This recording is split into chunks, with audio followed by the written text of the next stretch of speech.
Hello traders and welcome to the European League of Masters, the next step in the European League journey presented by Unity Clash. 8 teams have earned the right to battle it out in our round robin format over 7 weeks to be crowned the first ever Masters champion. From veteran teams to brand new squads, this is the best of EU Grassroots Unite. I'm your host, Spartan Tado, and I'm joined by the incredible Lobo. Let's get him in here. How are you doing today, buddy? Brother, I am doing brilliantly. There's my face. I'm in much more of a serious lighting situation than Tano's bright screen because he is the bright, I am the dark. of the Casters table. So how you doing, Bus? I'm so excited to be back behind the EUL table. And our first game is between two teams that we absolutely adore. Honestly, casting EUL is some of my favorite casting to do at all. I love all of these teams. We got the opportunity to meet nearly all of them at EUIC. The most beautiful people you will ever see. Kicking it off, we have Los Duros, MTZ Esports. Both of us are massive fans of these two squads, Lobo.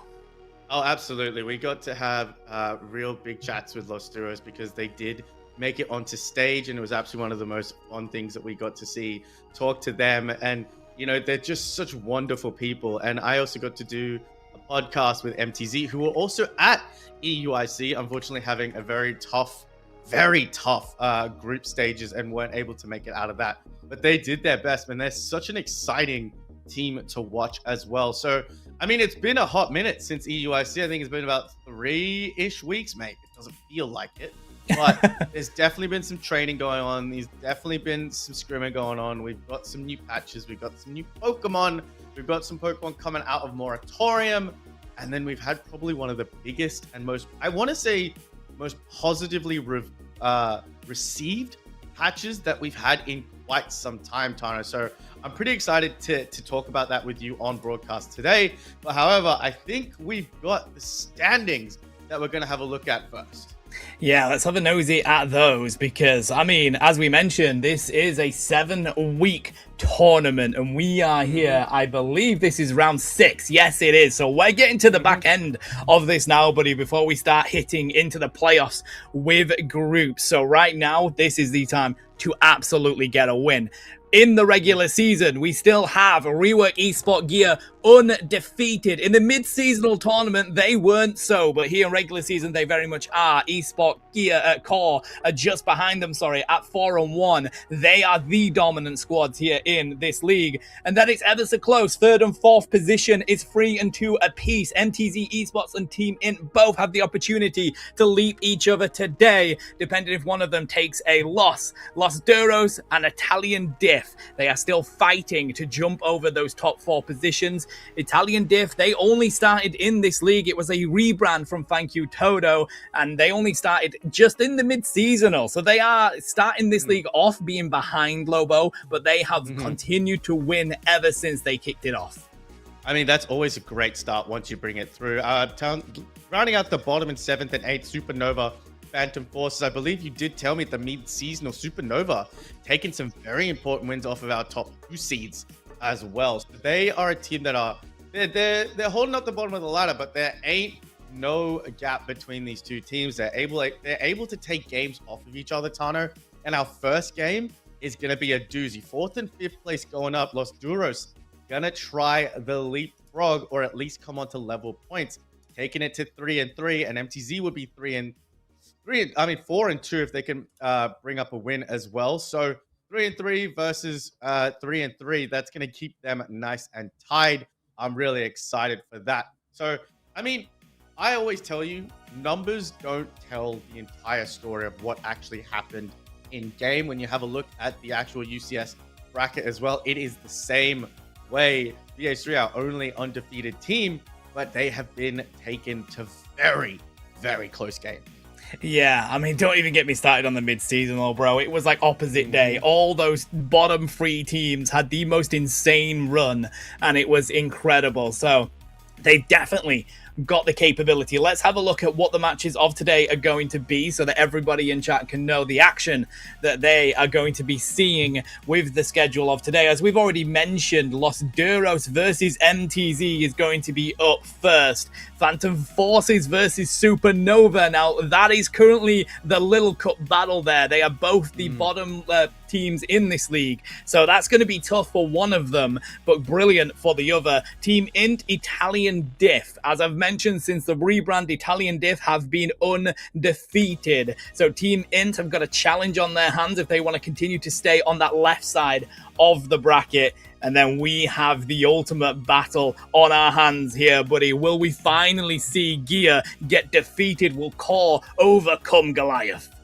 I mean, it is. I mean, again, we've got battle of the bottom of the table. We've got a mid-table battle coming up first. Italian Diff want to keep that that winning streak going, keep that consistency going, and the two rework teams, one could finally have a chink in their armor. Again, I don't know how much of a that will cause the top to shift too much. Those two will probably be in the same position fighting for that first and second place. It's going to be interesting to see how 5th and 6th place fight out. Italian, Diff, and Team In, always going to be an exciting one. But again, it's also going to be interesting to see how the new patch comes in and affects this. A lot of the megas were given a slight nerf. Mega Gyarados' nerf was more substantial than the other mega nerfs. Charizard only receiving that nerf to their mega state, the amount of duration, as well as how long it takes to actually charge up that mega. It's still quite powerful, are these mega evolutions. However, we do have some other Pokemon coming through. Mimikyu was nerfed. Scyther was nerfed as well. A little bit of Blastoise. I know you've been calling it for a long time, but we got some attackers that we could see. Gardevoir received a substantial buff, which I would love to see played, especially considering how strong these frontliners and all-rounders are, as well as our supporters. Maybe we'll start to see other attackers be chosen apart from just Inteleon, Miraidon, and let's not mention Mega Mewtwo Y also receiving a slight nerf as well. Yeah, I got to cast some OCE earlier today, buddy, and from what I'm seeing, despite that patch, still extremely strong Mewtwo Y, still continuing to be picked up. Blastoise still continuing to be banned, still capable of dropping a lot of damage. So I don't think enough yet, but I'm interested to see how the EU region takes those changes. Let's have a nosy at the stats, though, as fast as we can, because we have been through 6 weeks of action already. So let's have a nosy at these. A massive shout out to the incredible Dioeva for giving us these stats. Let's have a nosy at the week 5 stats so far. I think we're going to kick it off with these most banned Pokemon. Here we go, buddy. No surprises, to be honest. Megas have been the complete Pokemon. Umbreon has been incredibly strong as well, especially with the bug that was going on with it. And yeah, this is the perfect snapshot of the meta Pokemon Unite currently is in. Currently, yeah. I mean, obviously, I think Vaporeon should be banned out a lot more. That Pokemon definitely needs a nerf. Blastoise up there as well. Mimikyu, I feel like will be banned off a little bit less now that it's got nerf, but I would like to see how its competitive standing does change. Darkrai was considered one of the most strongest Pokemon right now. However, it being allowed through is a question, but nobody wants that Umbreon and that Mega Charizard. Whether you have access to Snarl or Meanlook alongside that Wish, it's going to be a problem to get to that backline. Mega Charizard Y just a problem to deal with. Sirfetch'd also received a very decent buff in the latest patch. So we should see that Pokemon probably banned out a few more times or let through, unless the ban still dictate that defenders and megas are not allowed to play the game. Stock standard, I'll say, Tana. No real surprises on the most banned Pokemon for this one. Now, let's have a look at the most played Pokemon up next, I do believe. Let's have a nosy at what people are actually using, and I think we will see a few of these Pokemon on screen that come up next as well, because it is just inevitable in Pokemon Unite. Crustle up there with a 66% win rate, 75% pick rate is absolutely massive. We do see further down, looking at the Megas, not doing as well as they hoped, other than Mewtwo Y. I mean, the amount it gets picked is nearly the amount that they are winning with it, but look at the Psyduck, my guy. 80% win rate alongside a 62% pick rate, and then you've got Talonflame, who I think is one of the biggest speedsters in this game right now, especially with how melee heavy and just one or two, usually just the one ranged attacker people go for. I think Talonflame is going to be a huge pick still. It's such a good utility Pokemon is Talonflame, but I think the amount of crowd control, look at the top, I want to say 4 or 5 Pokemon right now. Crustle, Mewtwo Y, Psyduck, Mew with the Surf, Psyduck with the Bubble Beam, Psystrike on Mewtwo Y, Rock Tomb. Talonflame is probably one of the only species that can completely nullify crowd control when it takes to the sky and output a significant amount of damage when it lands back down as well. Again, 37% pick rate, not super high, but every time it's being picked, Talonflame is winning, my guy. Again, going down this 66, 66, 66, along with those 37s for Sirfetch'd, Trevenant, and Miraidon. The fact that the pick rate on Vaporeon is so low is very confusing to me. It does have a good amount of sustain with Muddy Water, Flip Turn, as well as the Aqua Ring healing, which probably dictates why that win rate is so high. I know whenever you and I decide to queue up into some games, the Pokemon that we hate seeing the most is probably that Vaporeon. But Crustle, out of being the top pick rate Pokemon, but with one of the highest win rates as well, not surprising at all. And this Pokemon has barely been touched, patch-wise or any otherwise. Yeah, I mean, it's a bit crazy, bro. Let's have a look at the next stats as well.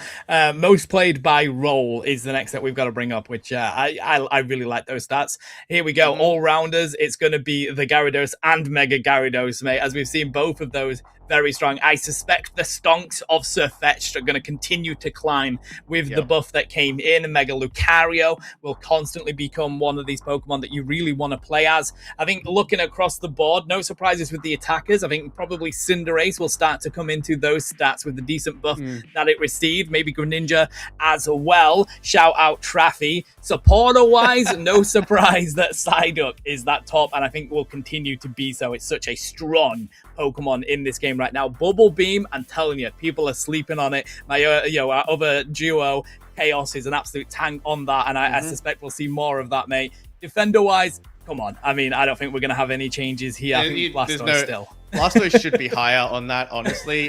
Just top. But again, it's getting banned out the most. I mean, Mr. Mime is an interesting one as well. I think Bruv is bringing back the Mr. Mime consistently as we see it get played. It's such a strong Pokemon, especially when we talk about the speedsters that we've seen in our current meta, the ones that like to dive onto you, putting that Mime wall up and down is so good at just stopping and disrupting people. Eldegoss is a fan favorite of mine and yours. We have been a fan favorite of Eldegoss for a long time because the slow that it brings is just so... We saw at EUIC on the stage, we were wondering why that time we're picking this Eldegoss, and every single time the slow coming out from the Eldegoss as well as the healings and its ability to just sit there and press A at you is so, I believe, underrated, which is why I think Eldegoss will be picked up a lot more.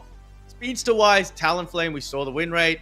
Galarian Rapidash. Now, to me, this Pokemon seems to get banned out more so if the person on the opposite team is known for playing this Pokemon.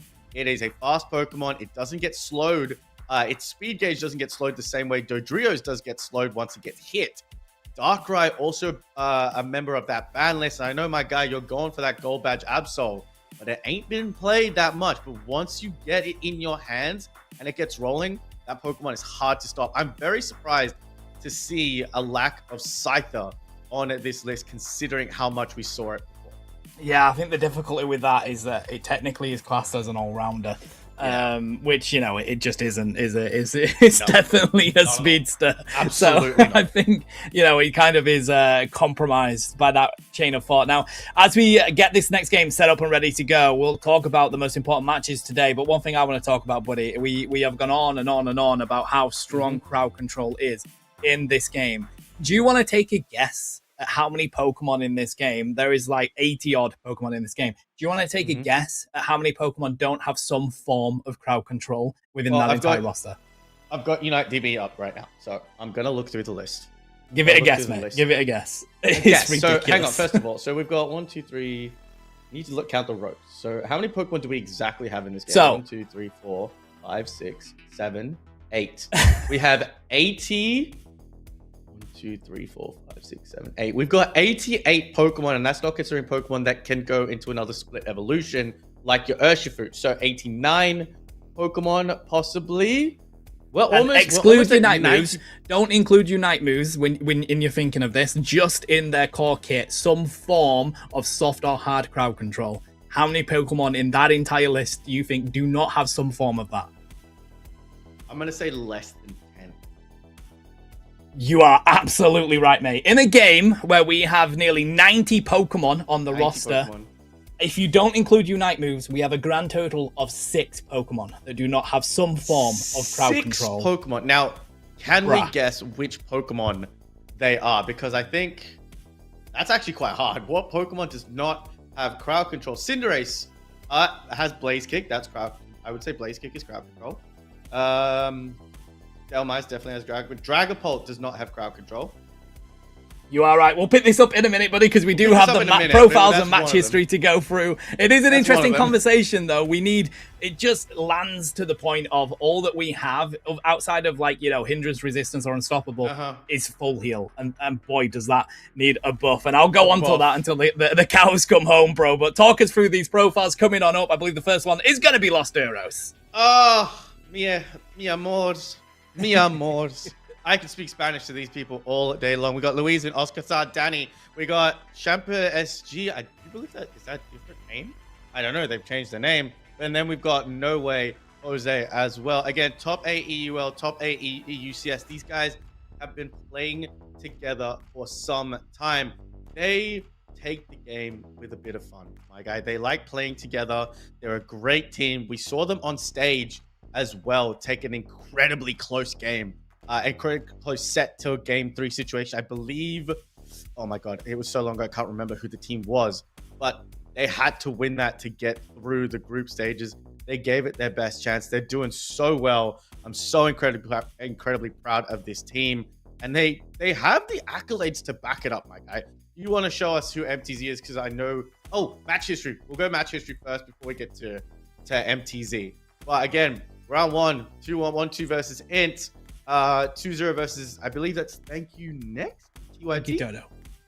Sorry, thank you, Toto. And then 2-0, 0-2, 0-2.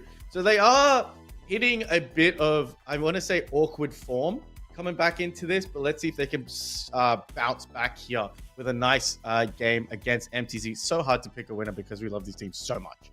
We do. I mean, they were up against the 2 rework teams in the past few weeks, so they're looking to get a win here. MTZ Esports doing the same as well. We've got Amara, we've got Nai, MDR, Gaddy, and Haru, and they have been having a lot of fun with the comps that they pull out, buddy, as we have a look at their stats. Top 8 LFPU, top 13 UCS, and they have done very well in the weeklies as well. This is their current match history. Again, not winning against the rework squad. Manages to defeat Phantom Forces. Team Int, they have lost to them 0-2. They managed to defeat Italian Diff 2-0, which was Thank You Toto. And this is what we talk about with the love triangles in this current league. It's absolutely insane. The teams that managed to defeat them, we saw the run that Supernova went on. Los Duros, as you've already mentioned, it was BH3 that they managed to take to a game 3 at EUIC, bro. So the records are insane, mate. This is an incredibly close league. It's just right now, the Rework Esport Gear, Rework Esport Core are so incredibly hard to defeat. It's so interesting to me as well when we highlight this tournament versus the actual UCS tournament, who's in the leagues and everything else as well. It's so close is this EU region that just makes me want to see all of these teams compete on that UCS stage. But enough of us flat out and yapping about. We got Blastoise, Darkrai, Mega Lucario, and Hormone getting banned off straight away. Now, Hormone is an interesting one because we do know that MTC do like to play that Hormone. Surfetch is going to ban up as well as Mega Lucario, which means Mega Charizard Y and Mega Gyarados are on the board. Are they going to be lapped up straight away? Well, I know these two teams don't really like playing those Megas. We haven't seen them play those Megas too much, which to me is just a positive side.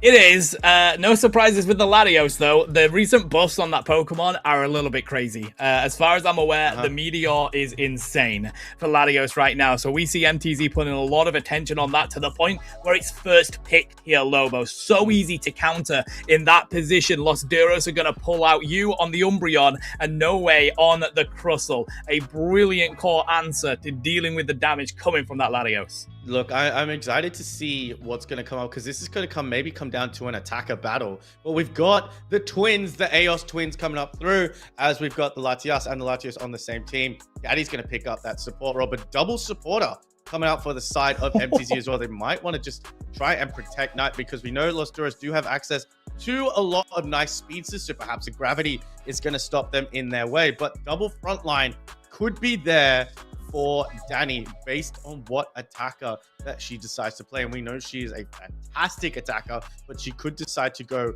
another way completely. And of course, it is going to be the Mew that she put an absolutely brilliant performance on at EUIC. Now, let's see what Haru and Amara are going to round their comp off with.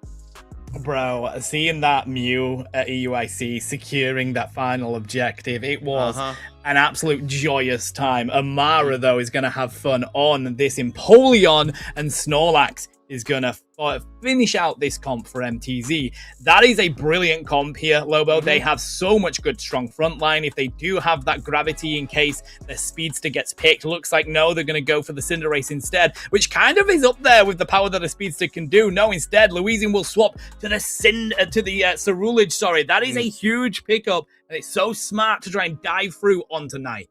No, I agree with that as well. And we did see Garchomp buffs as well, if I'm not mistaken, Tano. So Oscar is going to pull out the Land Shark. So a lot of really good competitions. I like this comp. A balanced comp versus a more balanced comp as well. So we got Empoleon as a front line. Snorlax, Haru could see through. MDR is going to swap with Gaddy from the Clefable to the Latias as well. Louisian is a very, very good Cerulege as well. We have very, very good Cerulege and Scyther players in this region. So if Louisian is able to get cooking on that Cerulege, Knight could be in a big amount of trouble. But the amount of, I want to say, kiting ability that we do see from Knight on that Latios is going to be something that they have to deal with. So big range attacker in Mew, big range attacker in Latios. We love these head-to-heads here. I mean, I love seeing head-to-heads when you could just pair another player up against another player. I wonder, let's go for a prediction, my guy. I think this might go to a Game 3 situation. I want to see it. Both teams are exciting. But which comp are you picking on paper to start this one out of? I think this comp depends on how they play that Clefable. If they go for the gravity, I think that might be the difference here between the win and the loss. On paper, though, for me, it's got to be the Lost Zeros comp. I think the Garchomp buff is pretty decent. Danny is incredible on that Mew, and they don't really have anything to get onto that Mew on the side of MTZ. You do have Amara on the Empoleon, but that's not going to be easy with an Umbreon and a Crustle on the other side. So that's it for me, but keep an eye on Haru, mate. We've seen these Snorlaxes pulling out some ridiculous flail recently, and, you know, it wouldn't surprise me. It wouldn't surprise me at all. Like, Flail could be very, very good here to really just keep the attention of Umbreon and Crustle on this side. Again, keep your eye on Danny. She's slippery one. Slippery one. It's so slippery to get onto a Mew as well. It has such an impressive kit. I don't think we talk about the Solar Beams, we talk about the Electric Balls, but we talk about the ability to switch from them to Surf and then to Coaching. Coaching has come in a lot more now in the early game because it allows Mew that extra ability. We're not really seeing too much agility unless you're trying to get away. But again, so many Pokemon have Surf. Now, you talked about Amara and the fact that MTC don't have as much dive as we would expect from a solid comp. They're just hoping that Knight can put that damage out with the Draco Meteors, which is massive. So it is going to be interesting to see, but we have just been told by production that I think that one of the teams have forgotten to change a moveset. So it's going to be interesting to see what moveset they've forgotten to change on. Perhaps this is Knight on the Draco Meteor. Instead, we're probably going to go with the Dragon Pulse instead of the Draco Meteor because, again, you have to select your moves inside the game. So I don't know if this is going to cause a reset or if you go straight into the game, because with this new rule, that is an interesting topic to discuss, Tony. If you haven't changed your moves, is that on you or is that on the game? Well, the difficulty is, right, and I hate this change as much as anybody. I hate it with every single blood cell in my body. I hate this change, chat. One thing I will say, I know people are complaining that there's more people that are getting the wrong moves now than ever before, but that's because we are in the period of change. Once people are used to having to change their movesets before a game, it will not really be an issue. But don't get me wrong, it's the most ridiculous solution to a problem that wasn't really a problem. But having said that, speaking about the UCS leagues and the rule book over there, the rule book is that even if you do select the wrong moves, it is the way that it is, and you have to accept that. We're not that cruel here, so it looks like we are going to allow them to redraft. We're just going to pick the Pokemon that they picked, buddy. So a huge shout out to EUL and production for allowing that, because I tell you what, UCS wouldn't. I mean, it's a lot fairer over here at EUL, and I guess we It's interesting because yes, it's still competition. Yes, it's still, maybe you might consider it unfair, but this is fun competition. Yeah. It's fun competition. There's still stakes on the line, and you want to get the best out of both your players. So you don't want to go up against a moveset that this player is probably just going to end up being tilted on the entire way. We still don't know which player it was, but I'm going to go ahead and assume, name and shame, production. I'm gonna go ahead and assume that it was the Lazio. No, it was not Latios. It was no way, Jose. It was no way. It was no way coming through that. Again, nothing wrong with that whatsoever. It's just the new rules that you're not used to. I mean, I accidentally played dive and air slash after playing it in the solo mode the other day, and I did absolutely terrible on it. But we've got Latios going into the central lane for the side of MTG Esports. Cerulege is going to be in the central lane for the side of Los Duros. I thought Haru might have gone for an invade, but there's the electrical secure coming out early game. As strong as he's. Yeah, that's the experience of a really great Mew player. The difficulty is, though, Snorlax has a massive HP pool. Not easy to break down. Might be having a couple of connection issues here as that adorable Piplup is going to stand in front of it. They managed to find the Gibble. Its adorableness unchanged in this top lane, but it's going to be Amara that comes out with the KO. Yu's going to get a stack in as well. They're not able to pick up that away from Amara, who's got 22 points right now. And Latios is going to come in and just pick up another KO. But Cerulege is here. Louisin is hiding in that bush. They know exactly where they are. They're going to go in for the Bitter Blade. That's going to do a big amount of damage. Latios, as strong as it is still an attacker. So they come with that glass cannon type, I want to say, label on them as we got Altari coming up, buddy. That we do. Bitter Blade is going to go through, but that was locked in by MTZ Esports. They get the Evo onto the side of the Clefable. Moonlight is going to give them plenty of healing here. Louisin has to use the eject button, and that is going to be the matchup of this game, bro. Keep an eye on how much Knight can drop down and whether they can find the KO with that Cerulege. Down here, though, Los Duros are not letting it fly, bro. They continue to score points. Another 19 goes in. That's 44 unanswered points for Los Duros. I mean, MTZ decided to send 4 people up. Danny's going to secure that away from the Snorlax as well. Oscar almost getting that evolution to a Gibble, and it does make it through. Clefable not able to do that. We've got to swap into the central lane as well, as Knight has now stayed inside the top path, giving the chance for Amara to go into the bottom path. No Draco Meteor as well, Tana. We're still going with the Aeons. The Eos. Yeah. Aeons? I mean, I think it's Aeons. Aeons? You know what? Let me check my in crazy long document that I have on Pokemon Unite. Eons it is for Latios, Eons. buddy. Latias is the other side. Right now, though, trying to continue to dive through is Los Duros. They find a KO on the side of Clefable, and that allows them to throw in even more points to this party here. Still not finding the KO on you. That's the power of Umbreon finally comes through on the side of the Latios. We've got an Evo on the side of Amara as well, as MTZ are bouncing back strong. Los Duros stayed just a little bit too long to try and get those secures into the lane. Crossel is here. We are seeing the Hydro Cannon come out from Amara as well. Getting those heals. The X's are not able to get on tonight to stop those scores coming through. But we have got the foul play coming through with the Umbreon as well. So no mean look this time around. Don't have to be looked at weirdly by the Night Doggy. However, 7 minutes on the clock. We're about to play Reggie Roulette and see which Reggie is going to spawn. However, 61-82, they clawed it back, did MTZ. It is Registeel down bot side as well. We've got a 2v2 fight, 3v3 fight top side. Trying to isolate the Cerulege here as Louisin's going to go back into the Phantom Force. Manages to come out and find the KO. I believe, yes, they do. Registeel taken. MTZ manages to get the revenge, though. Massive serve from Danny to buy the space she needs. But even with the eject button, Haru sits on top and sends her back to Nurse Joy. MTZ Esports are now getting aggressive, and they will not let go of the pedal to the metal.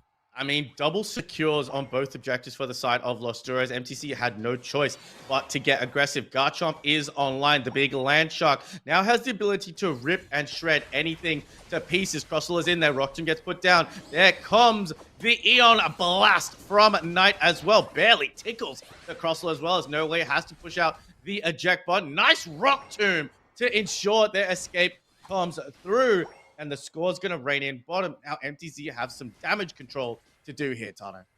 I mean, we talked about how close this game was going to be, how competitive this game was going to be, my guy, and that's exactly what it is here. It's a brilliant back and forth between these two squads as they both try to really control these lanes. I mean, the Latios-Latias pairing, there's a Revenant Ren coming through. He's going to manage to find two, but still doesn't find the KO on Knight just yet. Knight is going to get away. The assistance from NDR is massive here as Louisan has to go on the run, going to hit them with the pulse, and that is going to be back on the pad. But more points scored in a T2 here as well. Lobo. Los Duros are beginning to clean up the score lead. Beautiful combination play coming out from the side of Los Duros, my guy. We're seeing the patience that Louisan and Danny are holding them down bottom. They had a 3-man push, so they knew that there were people not defending elsewhere on the map. 19 seconds bot side, 17 and 15 seconds bot and top side to see if we're going to play Reggie Roulette once again. Now, we are used to seeing multiple Reggies form at the same time, 2 Reggie steals in a row, but it looks like MTZ want to put this into the tier 2. They look like they've scored a bunch in tier 2. We see No Way is going to try and distract as much as they can. Danny's going to protect tier 2 on the bottom side, and Regieleki is going to walk down. Big amount of damage coming out from the side of Knight, but Umbreon has found the gravity is there. The Moonlight Prance is going to come out from Umbreon as well to try and pick up some KOs. Latios is going to use the Mist Blast, which barely lets Jose walk away on an HP and a dream, but Knight chases them down, and you in a bit of trouble as well. I think the Hyper Beam from Gaddy was massive there, bro. It meant Los Duros lost so much of their momentum. They were looking to push in that Regieleki, and it would have been huge because that would mean that we do have another one before Rayquaza. That's right, chat. Rayquaza is the first map on this series here. Points rain in from MTZ Esports, ever so close to cutting down this score lead even more. But this pairing, this trio here, Lobo, is becoming a bit too much for Los Duros to handle. It is. And look, it's interesting to me. We've seen Danny not really participate in many of these fights. They have been in that bottom lane trying to protect and doing a little bit more of a defensive job. So they don't have access to their range damage to put some pressure on MTZ Esports. However, Knight is taking that front line with Amara being the more supportive one on their side. We're going to get a 40 into that tier 2 for the side of MTZ. Just scoring back and forth, just counter scoring is the way to play the game. And I think Snorlax is going to get away because that's what Snorlax does. But the rest of MTZ are here to help out. And we could get a 5v5 engage. Revenant ran into the rock too.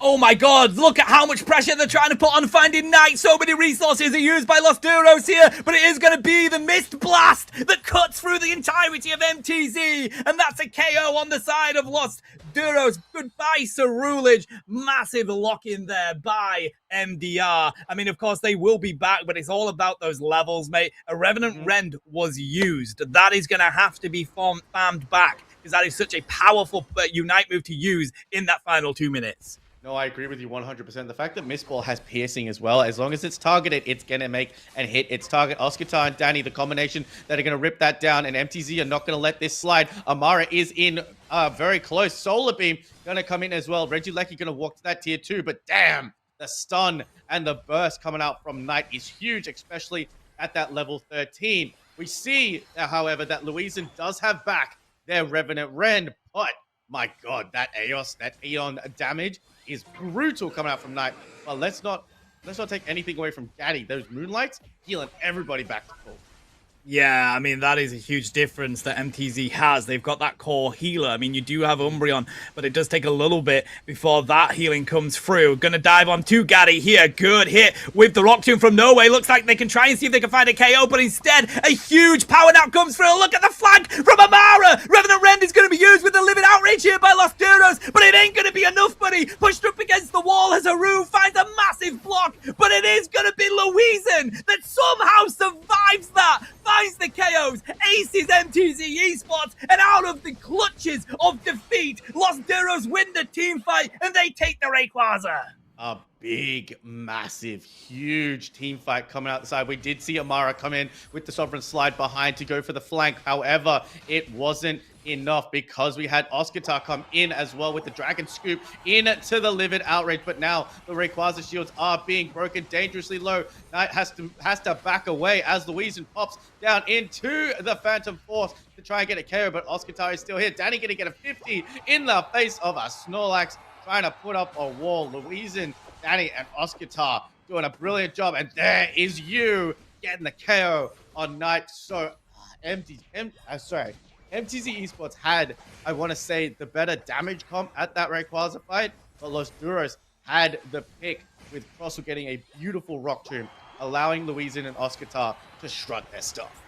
Yeah, it was a brilliant effort, buddy. I mean, this is the best of 3, so I cannot wait to see how MTZ bounce back, because that was a competitive game until we hit that final fight. And even the final fight, bro, was a back and forth between them. There were moments where MTZ Esports looks like they were going to take the win. Haru with a huge power nap to get so much stun on the side of Los Duros. But the sustainability, my guy, from that Cerulean, the assistance that Danny provides with coaching, it was massive for Los Duros as they managed to stay on their feet and find the KOs that they were looking for. MTZ, they've got to go back, have a think, decide what they want to do. But I tell you what, the Latios was absolutely cooking this game. The Latios was absolutely brilliant in that game, my guy. Like, again, trying to figure out what people were doing in each one of those stages was just fantastic. So we'll see how they decide to pick it up in this next game. 6 and 7. I mean, I'm not even going to say it, my guy. I'm not even going to say it. Illegal. Sorry? Ban him. 6-7, ban him. Ban him. But again, there was nothing really wrong with MTC's comp. I want to say it was a lot more cohesive than we originally thought in the original draft when we said who was going to win on paper. There was a little bit more issues with the side of Los Duros' comp. Again, not issues in terms of technical play. It's just the fact that Pokemon like you and No Way were getting shredded down by Knight so quickly that those defenders just couldn't be as effective as they wanted to be without a traditional healer. But I mean, look at Knight putting up the 108k damage and only 42k damage dealt as well. The healing on the side of Gaddy was massive.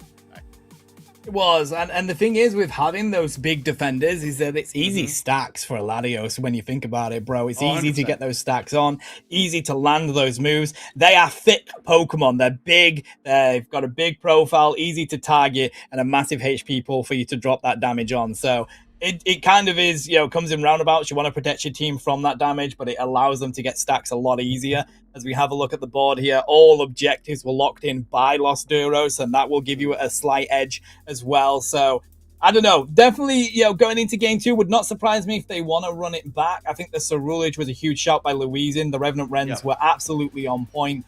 But, you got to entertain the idea of these range attackers. I think they were the difference in this game. No, I agree with you 100%. Again, we saw, like I mentioned before, Danny wasn't around for a lot of those fights. But as soon as those solar beams started hitting from range at that Rayquaza pit, that's when MTZ really had to take notice of the fact that Danny was there. Again, she was level 12 and 13. That is a Mew that is going to hit you like a truck. I did notice as well that Los Duros did ban out the Comfey, which we know MTZ like to use with a lot of these hyper carries. But Comfey working on a Empoleon could work. It could also work on a Latios. So I don't know if they decide to ban out the Latios just because that damage was really, really insane and just let them have the Comfey. I thought Gaddy was a better AoE healer as opposed to a single target healer that Comfey is. I'll always say that AoE healing is always a lot better than single target unless you're a hyper carry. Which in this side, in both of these sides, there wasn't an out and outright hyper carry that I could see a Comfey being targeted to.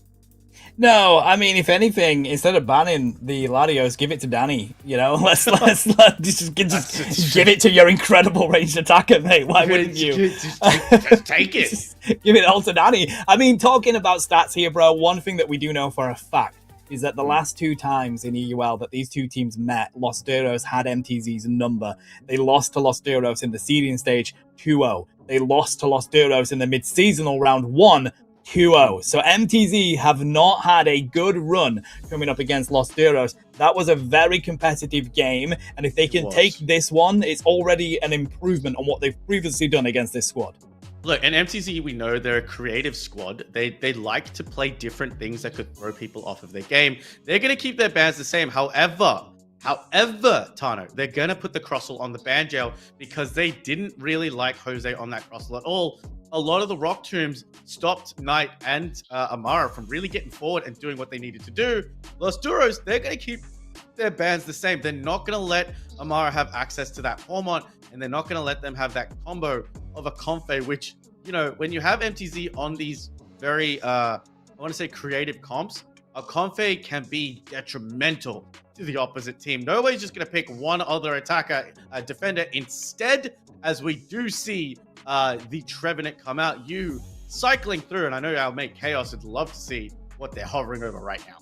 You know what? It's actually a good shout. People forget the amount of crowd control Sableye has. And I tell you what, if you want to find a way to get in on Knight and stun them to set up your team, it is a brilliant decision here. I love this from you. That'll work a treat for their team. I do want to see something outside of the Cerulege in this fight. If you really want to target that Knight, I would want a Speedster. But Gaddy, that's exactly the reason why it's so hard to do so with that gravity. And they're sticking with MDR on the Larias as well, buddy. So they're going to have that double duo with both of those Jet 2 Holiday planes on the field. Nothing beats a Jet 2 Holiday. I like to see it. That trio was working a treat, like you said, in the previous game. Now, I'm curious if perhaps we could see a Talonflame get picked here. Oh, but Oscar is going to bring out the Meowth. Now, if you want a Pokemon that can stick to you like a glue, it is going to be that Meowth. I mean, if Ormon's going to get banned off, Meowth is so good at getting in those backlines. It is a Speedster as well, which you talked about, but Amara has access to the Darkrai, and Haru going to get access to a Slowbro, which I really like because of those two Pokemon can completely take Meowth out of the game. I mean, I suspect they're going to be going for the foul play moveset, and I tell you what, mate, it basically is Masquerada, but with a single hit target Unite move rather than the AoE Unite move that Masquerada has, and it's in a brilliant state in the game right now with the shields that it gets. So brilliant target for trying to take on Knight. Danny back on the Mew. Louisin pulls out the Machamp. My guy, this is the Pokemon so many people have been banning. Submission is incredibly good in this game where crowd control is king. That will be able to bounce straight through onto the side of Knight, and with that submission, it's going to be a much harder game for them to drop the damage they did previously. No, I agree with you as well. Now, Machamp, when we see them play submission, we don't see a lot of damage being output because their entire job is to grab their targets, pull them out of position, and let the rest of the team bounce with them. Now, you is going to have a task and a half at hand because they have to try and stop the Darkrai. They have to try and stop Knight, because if either of those two Pokemon, Mara and Knight, on either of those two really good Pokemon right now, if they're allowed to get rolling, it could be a problem for Los Duros to handle with. But I like the comp that Los Duros have come up. It's going to hinge on this Sableye, which is going to be a very, very exciting game to watch. Los Duros up 2-0. This is match point. Can MTZ save it? Because, guys, we're only playing a best of 3. And I think we know what map it is already within the draft screen, but I didn't read it. Nope, it doesn't say it on the draft screen. So look at the picture. Look at the picture. Look at the picture. Oh, it's Kyogre. There we go. It's Kyogre. My eyes aren't working, guys. I need to be wearing my glasses. But again, I'm gonna ask you the same question, Tano. On paper, which comp are you giving it to? Oh, on paper, it's got to go back to Los Duros again. I think the Meowth paired with the Machamp, I think that is going to be a much harder job for, again, Knight and Amara. I mean, they do have the Darkrai, which is incredibly strong, but I think the submission and the lockdown capability Meowth has is very difficult for Knight to do what they just did. They're an incredible player, bro. We've already got a Sableye invaded. Yeah, I mean, we've got Sableye invading. We've got Haru that's going to come in here. Now we've got the double to come through and do this. Now, this is exactly what Los Duros want. And Sableye, just be the cheeky little gremlin that it is, pulling the attention of absolutely everyone. X speeds up all around as you does not care right now. It doesn't matter. He can steal some energy away, but they're leaving a Darkrai all by themselves in lane right now. And that is going to be a Shed Doll popped early as Machop is going for the KO. Yu's trying to look for it as well. And we do get an early KO coming. Now Meowth is here to cause some damage, and Los Duros have done exactly what they wanted to do, my guy.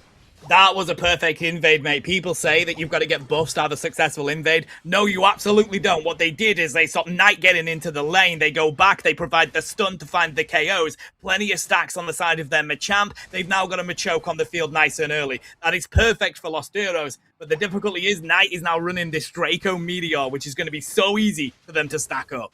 It's such big amounts of burst damage as opposed to damage that just chases you. And speaking of chasing, Danny put the Heat Seekers onto that Electro Ball and managed to pick up a nice KO on the Latias. I need to really make sure that I remember what those are. You was back in that central lane, being a menace and a gremlin that Sableye is.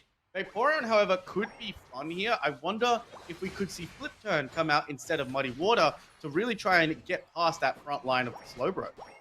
Yeah, would not surprise me. Right now, Yu is just going to continue to be a nuisance tonight here. They will look to get some stacks onto them, but it's the fact that they're taking their central lane Pokemon out of the fight for so long, my guy. We're at the 7-minute mark here. Regidrago is in the field, and Oscar is having an absolute field day up here versus Amara. The sleep will be absolutely massive, but look at the shield that they get from that foul play, mate. That is huge for them. Yu will drop the stun. They may go down, getting ever so close to getting out, and they will, and that is huge for Los Duros. And this is the problem when you're someone like Knight that's looking for that Sableye. It's going to take your attention off a Pokemon like Oscar on that Meowth. Now, we know Meowth is very strong, but there goes Yu. Brilliant. I would love to see a heat map of Yu in this game like we see in the UCS as well. Heat maps are such a wonderful, I want to say bit of information for all of us, but cross-chopping through that Draco Meteor is not going to stop this Machamp, as now MTZ going to try and get their way and fight their way back into this game. Well, Los Duros, they have a bit of a new gameplay, which I love seeing, and that's just chaos. It is chaos, mate. The Regidrago was taken by MTZ, though, so that's got them back in the game with the levels at the moment. They're scoring plenty of points as well. It was a good effort from you. It wasn't going to happen, though, with having Amara there. You looks like they're going to be KO'd, and they will. This Draco Meteor is getting to those levels where it's dangerous now, as Knight has managed to get a decent amount of stacks. Danny will get out of this area. Musted Auto with the Electro Ball onto the Slowbro. Score plenty of points. They may get KO'd here, bro, but they've done enough to buy a little bit more experience. Ooh. You were saying? I mean, Danny's just going to pop the Mystical Mirage and get on out of there. Caster's Curse, be damned. Danny said, nuh-uh. I'm going to get on out of here as well. Reg Ice going to be on the screen now, as well as MTC want to turn around that stat from the previous game. Oh, there's the Sableye Unite's going to send a fair few of them back, but nope, interrupted were they, as MTZ look to push on to this bottom pad. Yeah, it was a close beam from Danny as well, but it is going to be the Draco Meteor that finds the KOs right now. Gold Coin Barrage comes through. They land it on Knight, but it's going to be stopped by Gaddy, and that keeps Knight at least on this fight at the moment. Massive stun, but again, the shields from NDR are off the charts right now, my guy. They're finding the KOs that they're looking for. Machamp is on the field, but no gym day for them as they go back to the Pokemon Center. Just got the evolution and picked up by a telekinesis, a beautifully timed telekinesis, I do have to say as well, my guy. As we do go back, they've decided to disengage from every side, as Knight hitting that level 10 as across the board, but Yu is still causing problems. Doesn't care about getting KO'd. It's just about stopping the progression of this Lati Blue. Yeah, I think now, though, they need to alter their plan to possibly scoring more points. I think they need to look at doing that at the moment. Obviously, for the team fights, go in, cause the stun, get the CC, try and, drag a lot of attention. Right now, they're trying to drag this trio's attention. But you're going to fight for this top objective here. The stuns will come through, but you will be KO'd by that Draco Meteor. We're getting to the stage now where Los Duros are going to have to play a little bit more passively if they're not going to fight as a full 5. No, I agree with you. They're still getting scores behind, as we do see that No Way and Oscar are going to try and get stacks behind. So you are right. They are going for a more, I want to say, a different looking score comp. Darkrai's going to try pick up a KO on the Meowth, as well as it tries to retreat on out of there. But nope, that Regilecki going to go straight to the side of MTZ Esports, as we do have the Eon Blast into the Sableye Unite, and Yu is doing wonders right now, my guy. The Chaos Glower to send free home is perfect there, buddy. They will get caught out here, though, and they'll find the KOs. And I tell you what, the confusion to try and steal the KO on the Regieleki was actually a really smart play. They hit the Latios, because if Latios secures it whilst they're under the control of your confusion, that's your objective, my guy. It was really well, just slightly mistimed before they were able to secure that. I mean, even in that, all of that chaos right now, MTZ are winning a lot of these team fights. I mean, if you can call them team fights, they little skirmishes all across the board. They are picking up the KOs, and they are looking fairly strong with a level 12 and 13 Darkrai and Latios on the board. We still got level 12 Meow.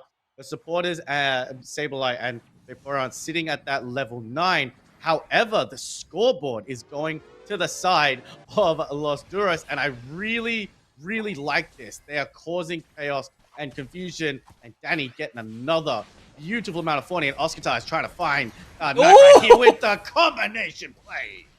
I tell you what, that Draco Meteor is going to be dangerous in this final fight, but it is going to be the combos coming out from Los Duros that finds the KOs here. Haru is so weak, but so is Louisin. They can't go into this with how little HP they've got. Submission is pressed, trying to see if they can go in with a cross chop, but they get KO'd, bro. That is it, and it's Haru that comes out of that, and Regice, the paid actor, is the one that feels rosy with everyone else KO'd. I mean, again, you cannot get as close to an HP and a Dream. The Draco Meteors, you have to use the eject to get on out because they also cause a stun. Right now, Oscar is going to get caught, but no, Meowth is so good at getting in and out. No gets caught again. I was wrong.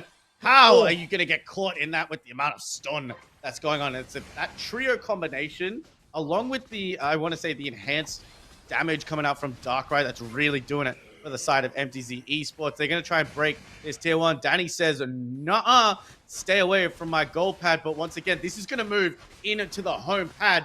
Win condition unlocked for the side of Los Duros. And MTZ might just have to flip here with the amount of damage that they have.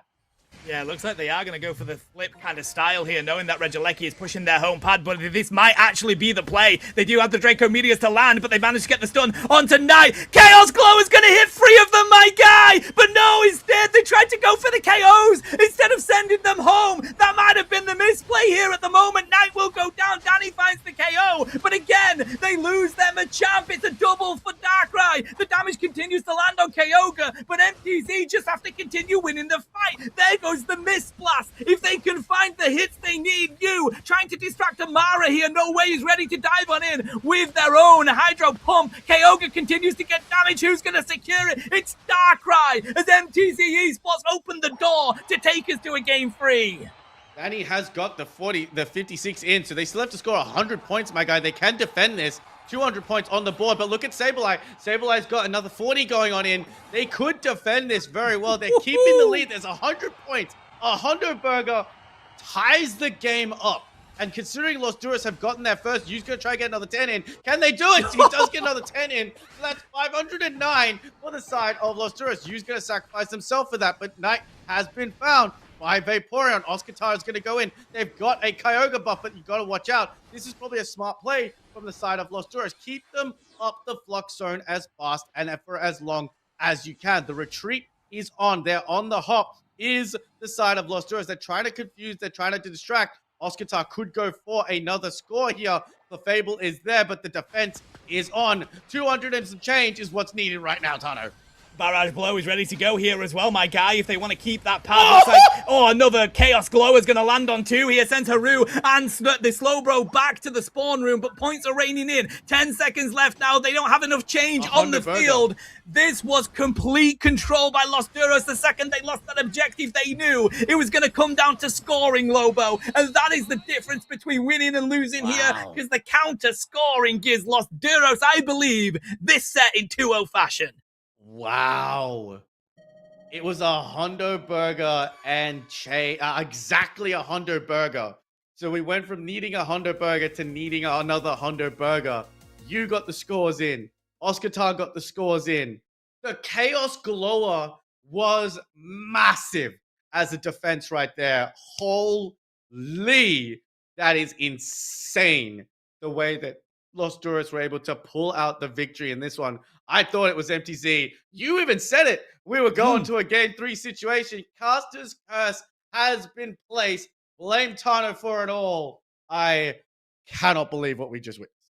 I mean, it was just smart play by Los Turos. As soon as you recognize those points were going to be going in, you've got to calculate what goals can we give up, what do we need to defend. Then they just pull the attention of MTZ in that top lane, waste a little bit of time until they get back, send Oscar to score once more because they had the buff. And then you've just got to defend that top lane with Louisian having the barrage blow back as well. It was really smart play by Los Turos. And MTZ, they're going to be kicking themselves here, Lobo, because they played so extremely well, came ever so close to being able to finally take Los Duros to a game 3, but they just refused to budge, my guy. It's all about bend, don't break with this team. I mean, you got to give it to you. That has to be one of the most standout Saberlight performances I have ever seen. Just in the side of the team, they were a thorn. Once the Chaos Glower at the Kyogre pit, however, they were still absorbing damage, so the Chaos Glower became ineffective. Hitting 3 people in a Kyogre pit is kind of nuts, and 3 people getting sent home. Unfortunately, they were still up, but they didn't rip the Kyogre quick enough, was my assumption, Tano, because they allowed the KO timers to be completely evaporated by Los Duros. All 5 of them were back up. After hitting that Chaos Glower, you went and scored an extra 40 to keep Los Duros in the lead. They let a few scores go in, as you need to do. They had the math worked out brilliantly, and unfortunately, look, MTZ played a brilliant game. That core trio of the Lati twins and the Clefable worked so well, and adding Amara on that Darkrai, it was just a lot of damage, a lot of control, and a lot of CC that at times Los Duros was really struggling to deal with. They were. I mean, chat, just to give you a little insight to the behind the scenes here, even production was losing their mind at you in that game. You is a criminal. We were all out of the edge of our seats with the effort that they'd put in. So a huge shout out to Los Duros. Good effort by MTZ as well. The best that we've seen them compete against this squad. But that'll be it for the first game. We've got 3 more sets to bring you, chat. We're going to head to a quick break while we get the next one ready to go. Grab yourself a drink. Grab yourself a snack. We will be back with you very shortly.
Howdy trainers, welcome back. We've got another game to go here. Phantom Forces taking on Supernova. Your host Spadantano with the legendary Lobo on the mic. Hello, hello, hello. I have seen the light. Well, I've turned on the light. That's exactly how it goes. So we're going to get right into this game. Phantom Forces versus Supernova, mate. We have been talking about Supernova. You were giving me the down low on the mid-seasonal. Obviously struggling a little bit in the league. However, coming to play at the mid-seasonal, taking games off of both rework teams that you mentioned. So let's see if they can bring that heightened experience from taking games off the undefeated teams 1 and 2, and let's see if they can bring it to this one. But before that, let's get to our team profile. Why don't you take this one, my guy? Go tell us who Supernova are. We've got Bubbles, we've got Teeps. I'm not sure. I think that's where. I'll get confirmation from production. We've got Sora and we've got Seasons here as well. They're a team that has just been thrown together. They've been playing a little bit, and it has been a lot of joy to see Supernova competing. As you said, insane run in the mid-seasonals. Just got confirmation. Ariel, Teeps, Yikes, Sora, and Scene for the squad here. Oh, okay. Look, I'm excited to see it. We're usually used to seeing the accolades downtown, but you did say a team that was thrown together, and a team that gets thrown together and is able to perform is a team that is going to do a great thing. So I'm excited to see where this team goes. TFs has a top 16 and a top 12 at UCS. That is a very, very hard accomplishment to achieve, no matter what you want to say. So I'm excited to see how they bring the momentum coming through for this team. Now, I hope we can get an idea. I think we're going to see some of the picks. I'm not sure. I forgot what the graphics do, but we've got their opponents as well coming up. But this is their match history for Supernova. I remember this one, 0-2 and 0-2 against Thank You Toto and Rework Gear. 0-2 against Los Duros. 2-1 against the Core, which is fantastic. 0-2 up against Los Duros. And today, they're looking to bounce back, my guy.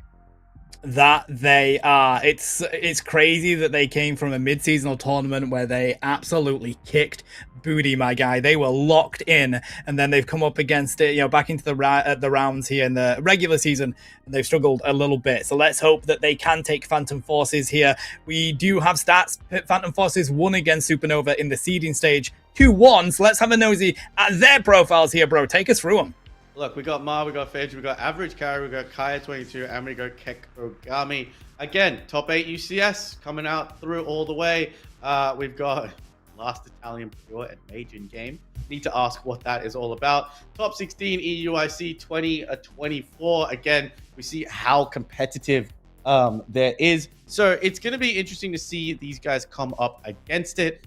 Again, second tier on the ladders from the 5th to the 8th position coming up as well. So both of these teams want to get some momentum on the board. I'm interested to see how these matches play out. But a bit of history from Phantom Forces. Again, I believe everyone's going to go up 2-0 against the Rework and Core teams. Core and Gear 2-0-2 against MTZ. 1-2 against Team N. 0-2 against Italian Diff. And we are here right now to see how they're going to go up against Supernova. But we got a little preview of what they're going to do in round 7 going up against Los Duros. I bet they were keen to see that Sableye gameplay in game number 1. Well, realistically, looking at the way that this league currently is, this might be their only opportunity to get the win, mate. As we've already mentioned, they beat Supernova in the seeding stage 2-1, but we have a slight roster change here for Supernova. That might be the difference that they need to take this win themselves. It's ever so close at that bottom stages of this league at the moment. So let's kick it off. Let's get straight into the draft and see where the minds are for these pro players. I'm interested to see, because Mega Lucario always going to be banned off. It looks like Mega Charizard is not going to get let through. It's funny because Mega Charizard Y was let through in our previous game and nobody picked it up. And to me, that get 10 points to Gryffindor for that one. To leave it on the board, like Mega Gyarados and Mega Charizard Y were both left unpicked in our set number 1. But Blastoise going to be banned off. Maybe Psyduck as well looking to be banned off. Now these seem pretty stock standard, my guy. They do, no surprises at all. Psyduck incredibly strong right now, despite the nerfs. Blastoise will continue to do a decent amount of damage, so I've got to take that out of the game. Umbreon here by Teeps. I mean, we've got Mega Gyarados still playable at the moment, mate. Mimikyu looks like it's going to be the possible final ban here. Let's see what Paggy's going to go for. No, it's Crustle. So we do have Mega Gyara that is able to come out on the field. Mega Gary plus Mimikyu as well, but it looks like Yikes wants to take Mew off the board straight away. Is Mew our best range attacker right now in the game, considering how often it's being picked? But we're first and foremost gonna see, I think this is gonna be my first Surfetched game. Has it been your first Surfetched game? I don't think we saw it across the UCS weekend. We might have seen it for a game, or it got banned out a few times, but I'm excited to see Surfetch come to the table. We've got the water ice duo. I mean, you think Suicune's an ice type Pokemon. It is a water type Pokemon, and that is CC hell. Okay, yeah, I mean, we did see Surfetched in the Rival Cup for the Japan side of things. I'm pretty sure I remember Cascade playing it. Nevertheless, it is going to be huge here. Kaya pulling out the Suicune. We've seen so little of Suicune recently, mate. So it's interesting that we're finally getting to see more of that. That's going to be paired with the Mega Gyarados here. This is a pretty strong control comp by Phantom Forces so far, who have struggled or have managed in the league, but have managed to get a win against Supernova. Nepti, average carry's going to pull out the Inteleon as well. And I tell you what, Lobo, liquidation stonks have been raising. I mean, of course. I mean, Kyrios played it at EUIC on stage, so it's always been the moveset that you don't pick. But this is also a very interesting themed comp coming up from the side of Phantom Forces. They were looking at all water types right now. So we've got Vaporeon, we've got Suicune, we've got Inteleon, we got Gyarados, and we might have a Glaceon. A lot of range, a lot of shred coming out. But Feiji probably heard me, was like, nah, we're going to stick with the water. Greninja coming through right now. 2 water starters, an evolution, a legendary, and a mega coming out for the side of Phantom Forces. Keeping on theme for the side of Supernova. Picking up that Mew in the last spot is an interesting one, because without that Mew, they got absolutely no range, and they could be out-sniped without that mythical Pokemon. I tell you, man, I love the water theme that Phantom Forces are going for here. I don't think we've ever seen a themed Pokemon Unite team played in these tournaments. So shout out Phantom Forces. And with the way the meta is right now, that's a very good comp, mate. Aggie on that Greninja. Greninja has had buffs. Greninja is incredibly strong in this game right now. One of the few ranged attackers that you will continue to play. And it is brilliant at secure as well. So we've got an interesting game on our hands here, my guy. It's interesting as well because liquidation, like we said, the stonks have risen for a liquidation. I'm a liquidation player, can't hit snipe shots to save my life. But then also with the targets like Machamp as well as the Mamoswine, Mamoswine has a lot of movement for a big chunky boy, and Machamp possibly going to be running that submission moveset. You can lock on, you can get out of the way with acrobatics, and you can lock on with the liquidation as well. So Bubble 07 has a mission to achieve, but they are backed up by a contingent of strong water Pokemon right now. It's going to see how Supernova react to this, because Surfetched is absolutely no slouch. That Fury Cutter, if that's the move that they decide to go with, deals an incredible amount of damage. It does, and I think that's another reason why I suspect we will see liquidation, because you've got to keep yourself at range from that Surfetched, and you can't sit still, mate. It is so hard to get away from it. Right now in the bottom lane, though, is going to be this Swinub that continues to put the pressure on. Yikes is going to find the farm away from Phantom Forces at the moment, and they just do not want to let them get close to this neutral farm. And they have to eject already. Because, the boosted base is coming out from average on that Inteleon. Echo is going to come through, just a little bit more experience to get the evolution. If it's they're going to get an evolution that they put on. And then this lineup is going to have a problem. We've got Teps here with the Surfetched already, along with the Frigadier. Give that matchup, though. I do give the edge to Surfetched in this one with the damage output, as he does have to get another evolution to get the big buffs that it needs. Altaria is on board. Okay, here comes the 850. It's going to get them going onto the side of Tease, but it is going to be the lockdown from Suicune that gives them that. Very close to having Gyarados online now on the side of this Magikarp. Lou just needs that little bit more effort to get there. They're climbing the waterfall, my guy, and it's a good position for them to be in. That's a fairly early Magikarp as well. If they could have gotten a few more hits on that effort meter, 11's going to go in for the side of Supernova, get that evolution to a Piloswine, which is also a very early evolution for that Piloswine Electro Ball Ice Fang combination. But there's the Muddy Water from Vaporeon. If they can get this Drizzile to evolve, it's not even a Drizzile yet, still a little Sobble, but it gets picked up with the Ice Fang. Vaporeon in a dangerous position here. Man, Piloswine so good for a second stage evolution at level 5. Yeah, I mean, as soon as you get Ice Fang, it's just lockdown central, mate. Of course, you do want to get to Mamoswine for the Unite move and extra HP as well, but it's just so strong, mate. Up here as well is the healing coming out from this Alchemy right now, trying to find the KOs onto the side of Kaya. They are trying to cook in the top lane, not able to. They're going to get back onto their pad here, but there is a Gyarados in the middle of that threat as well, as we've got a 1v1 looking to be respected here, but Paggy goes on the retreat.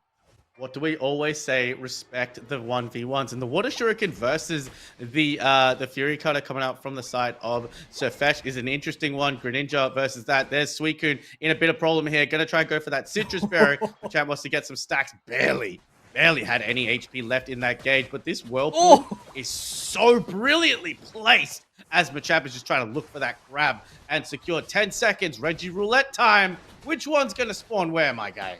Yeah, I mean, I'm going to say Reggie in the bottom and the Regieleki in the top as we have a quick nosy. I'm a genius, mate. Regi's here is going to be ripped by Teeps. That's going to be uncontested, although I say that as Paggy is currently coming down onto that as well. Top lane still being fought over by this Gyarados and pair up with the Machoke and Alchemy. They're so close to hitting that Machamp. Big Beam's going to come through here, and Yikes looks to find the KOs. They have the assistance of Teeps, and that goes to Supernova as they look to clean up Vaporeon. I mean, Vaporeon's just going to be let to score here. Nope, Solar Beam's going to stop it, pick up those Citrus Berries, get on out of there as well. The 1v1 with these central laners is going to go to the side of Supernova for the first time. Greninja still needs a little bit more, I think, to be able to stand up to the Duck with the Leaked Sword. But again, that is a battle I'm looking forward to see. Donut stores for the side of Phantom Forest and their water comp. They want to get splishy and sploshy with it. Electro Ball almost managed to take out the Vaporeon. The Water Burst Shuriken does come in as well. There's Liquidation. It is online. Lunging Leak. Nova Blast coming out as well. However, everybody does manage to get away. Picking up a KO streak of 2. Suicune goes taken down as well as the Vaporeon. But these Water Shurikens and the... oh my god, here we go. Unite move on hand. Yeah, going to use the Assist by Vision here, just trying to lock in that bottom lane. I mean, a bit ambitious that it is, but that's what they're doing to find a way to KO the Surfetch. They've hit level 10 right now, has managed to keep up, though, with Paggy, and I will say they're doing a brilliant effort, keeping at range with the Water Shurikens coming out from this Greninja, trying to limit what Surfetch can do, but it's not going to be so easy when you've got the pairing of the Cross Chop into a Barrage Blow, and a lockdown KO selection here from Supernova. It's double for Envil as they're going to score these points. Aerial all day long. I mean, both these Pokemon, Machamp and the Surfetch, just have that ability to close the distance with that dive. Again, Mew is going to keep them at distance with that Solar Beam as well. So Water Shuriken, like you said, alongside Liquidation, a good double combination burst. There is the Shadow Clone, but the eject from the Machamp, eject coming out from the Greninja as well. Absolutely no fear on the side of Supernova, and I can see why, Tano, they managed to take games off the top 2 seeds in this competition right now. No, Lunging Leak, Nova Blast sends Gyarados away, and Surfetch making the difference. Bro, this is looking like a completely different team from what we've seen in the recent weeks as they do clean up in the central area. Oh, baby, it's a triple for Yikes there with 260 points unanswered right now. Phantom Forces have got Pokemon that look to be stacking, but they can't find any. Mammoth Mash is going to be used on that T1 pad. It's on 6 as Us by Vision is here as well. Tries to see if they can keep their team on their feet with a Fluffy Cream Supreme, but it won't work. The crits are coming on through from Inteleon. They continue to back through onto that pad of Phantom Forces, but the beams coming back their way from Yikes are a bit too much. So are the leak damage coming in from Sefetch. Mega Gyarados on the pad, but it won't matter. They're sent straight back to Nurse Joy here, Lobo, and Phantom Forces are left running with their tail between their legs. The Mega Gyarados buff nerfs are on hand right now. We usually see the Mega Gyarados be so instrumental in those team pushes, and they tend to win those team fights as well. However, that time round, Mega Gyarados almost just not effective at all. Tried to jump on to the Sirfetch'd as well. I don't know if the Sirfetch'd is playing Leaf Blade instead of the Fury Cutter moveset. It's kind of hard to tell with the animations. They are going for the Detect as well, coming through. And now a 5-man push submission does manage to find the Suicune. The Barrage Blow into the eject does find the damage on it to the Greninja, who's trying to do what they can, but no! A cross chop into the submission once again, as Supernova are not going to give Phantom Forces any time to breathe. 312 to 35 as we head into the final stretch. This is an impressive showing from Supernova. They have really locked this game down. Fire Sky Ruins is their dominion right now. 312 points to 35. Phantom Forces will get that top Lecky, although that's just going to walk into a T1 pad that doesn't have that many points scored into it. Let's see if they can secure it before we say hello to Teeps up here. No, instead, a massive beam from Yikes, and it is Yikes for Phantom Forces as they lose another advantage in this game, Lobo. I mean, you cannot be safe with your secure, and this is walking into home, my guy. This is the win con, and they've been pushed back so much. There goes Sirfetch'd going in. Does get found with the Whirlpool, does get frozen, but it barely tickles the damage on that Night-style Pokemon. 14 seconds left to go. They're just going to let it walk into that home pad. We've got an objective coming up. It is Rayquaza again for the first time. Nice Ice Fang to isolate the Vaporeon, and the Aquarine's going to heal it up, but Ice Fang is going to try and go down. There goes the Liquidation, trying to spread some damage on to Sirfetch'd. Alcremie is there in the back, keeping everybody all nice and healed with those nice little cream puffs all over the ground. But now, Phantom Forces need to find a way to get into this Rayquaza pit, because Supernova, they don't look bothered at all. No, they don't. That's going to be a pick by Aerial instantly onto the Inteleon. They've lost so much of their damage now. It's all down to Paggy to find the way to secure. When there's a Ray, there's a way. But right now, Supernova is taking that away. They're going to throw out the Fluffy Cream Supreme here. Lunging Nick Nova Blast comes through for the flank as well. And Supernova are cleaning up Phantom Forces one by one. It's Paggy against the world. And the world shuts them down as the KO comes through. The white flag is arisen here, Lobo. And Supernova complete their domination of game one. Absolute domination from start to finish, all the way through. That was a brilliant performance from Supernova. And like I said, the numbers don't tell the story, because if I told you that Supernova team was 1-4, you'd call me a liar. You called me a lot of things. But again, Yikes with 10 KOs, 8 assists. Teps with 10 KOs, 11 assists. But a lot of that was down to Aerial in that submission, because those barrage blows, those cross chops, didn't give any space for Average or Veggie get anything done in that game. Well, listen, mate, I mean, we saw the damage coming through from Yikes here, 30% of the team. But a brilliant effort from Aerial as well. That was a really well synergized team. I know we didn't really mention Seasons or Sora that much, but this wouldn't be possible without that front line, without that healing. 74k recovery for Sora there as well. It was a team that was working in tandem from the get-go, and that is so exciting to see from Supernova. They've struggled in the regular season, and it's exciting to see them dominate so far in game one. I mean, yeah, again, look, 74k healing, plus the front positioning of Piloswine Seasons on that Swine Up, that Piloswine, partnered with Yikes in that bottom path, completely shut down that bottom path in the other game. We saw how close they were. We saw they were just on the enemy team's front pad, that tier 1 in the bottom lane as well. So just the suppression that came out from the side of Supernova. And when you look at the stats on the side of Phantom Forces, when you've got Kaya on your Suicune dealing the second highest amount of damage, when you've got a Mega Gyarados on the board, is an exact kind of replication of what we were just seeing on there. We saw the 1v1 in that central area between Feiji and Tips. Sirfetch'd versus Greninja, we thought the Water Shuriken would be all right. going through against that Surfetch, but the Leaf Blade was I think a better choice here rather than the Fury Cutter, because that does give you a dash forward. It does give you a second engagement on your move as well. So a really good game coming out from the side of Supernova. They want to take this 2-0. I want to see how Phantom Forces decide to respond to this one. Yeah, me too, because they've got to change some things up. I will say that I think the Greninja was a great pick from Phantom Forces, and I would stick with it if I am them, because, you know, comfortable on that Pokemon Paggy has shown themselves to be, and it's a good Pokemon in the meta right now. So I think at least stick with that chain of 4, but you've got to find some way to deal with what Supernova were bringing to you. And the crowd control wasn't working for Phantom Forces in that one, that it wasn't strong enough, that Machamp just ran straight through it, and it was just too much of a cleanup that Supernova were able to do from the get-go. Look, I'll say this. I think the Suicune Kaya was doing a brilliant job. They did get a lot of people into those whirlpools, but when you have a Pokemon like Submission Machamp that can just cross all of those boundaries and get past it, you're absolutely correct. For me, Liquidation was not the choice there in terms of that comp. I hate to say it as much as I am going to say it. I'm not saying that Snipe Shot was better there. I'm just saying when you have a range attacker like a Mew, you need to counter it, because that Mew is not going to be outranged by an Inteleon. The Inteleon was not doing enough damage to that front line. It wasn't doing enough damage to the Surfetched as well to be considered, I want to say, somewhat of a threat, as well as the fact that even with acrobatics, it was still getting caught out a fair amount by the Submission Machamp. Now, this is just my creative brain. You know, I'm a creative guy. I like Here we go. Juices. Gardevoir.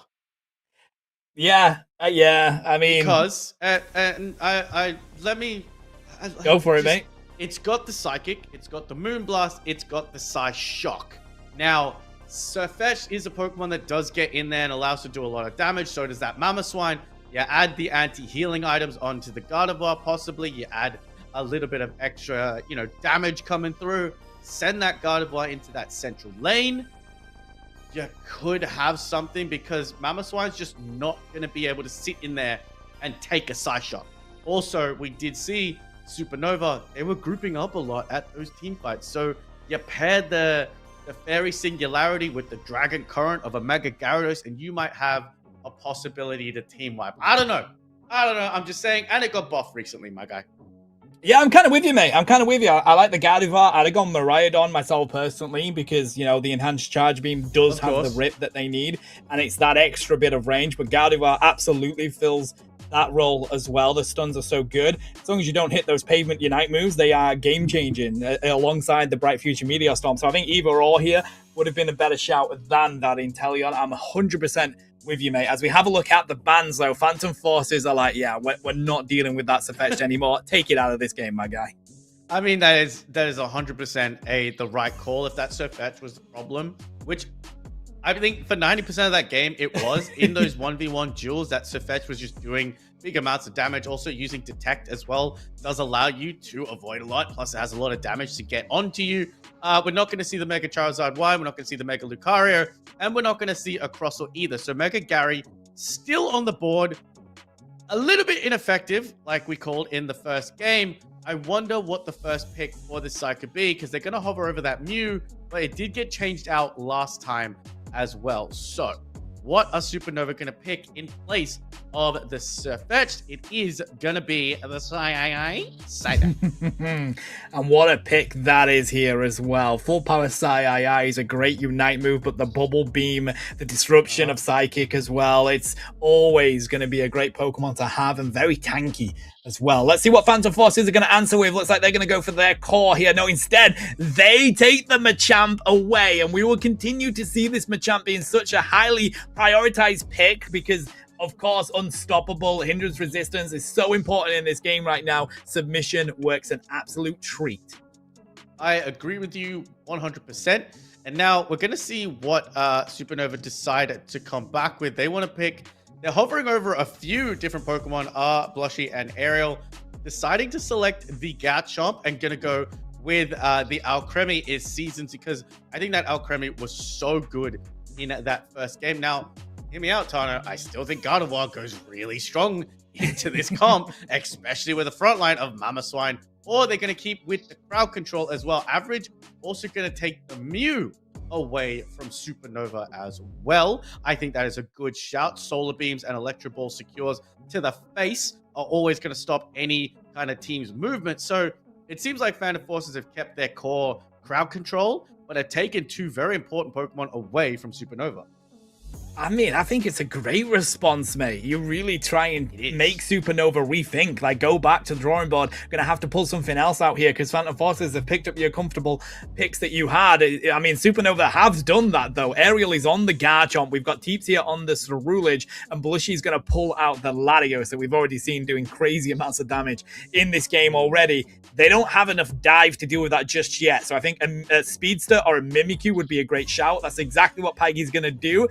Talonflame would be a treat here for Phantom Forces, Lobo.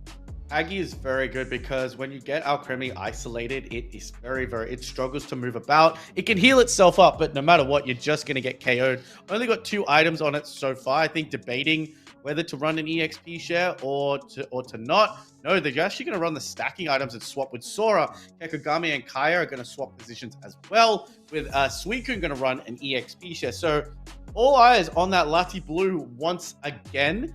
It's again another game for me, Tano, that seems like it's going to come down to the ranged attackers between Blushy and Average. However, Haggy could play spoilers and go for that. I mean, make Talonflame shine or, you know, burn brightly on that main stage. Little fire type one for you there. 4 seconds to go. Once again, I'm going to ask you, Tano, on paper, don't look at the game that we just watched. On paper, where are you giving it?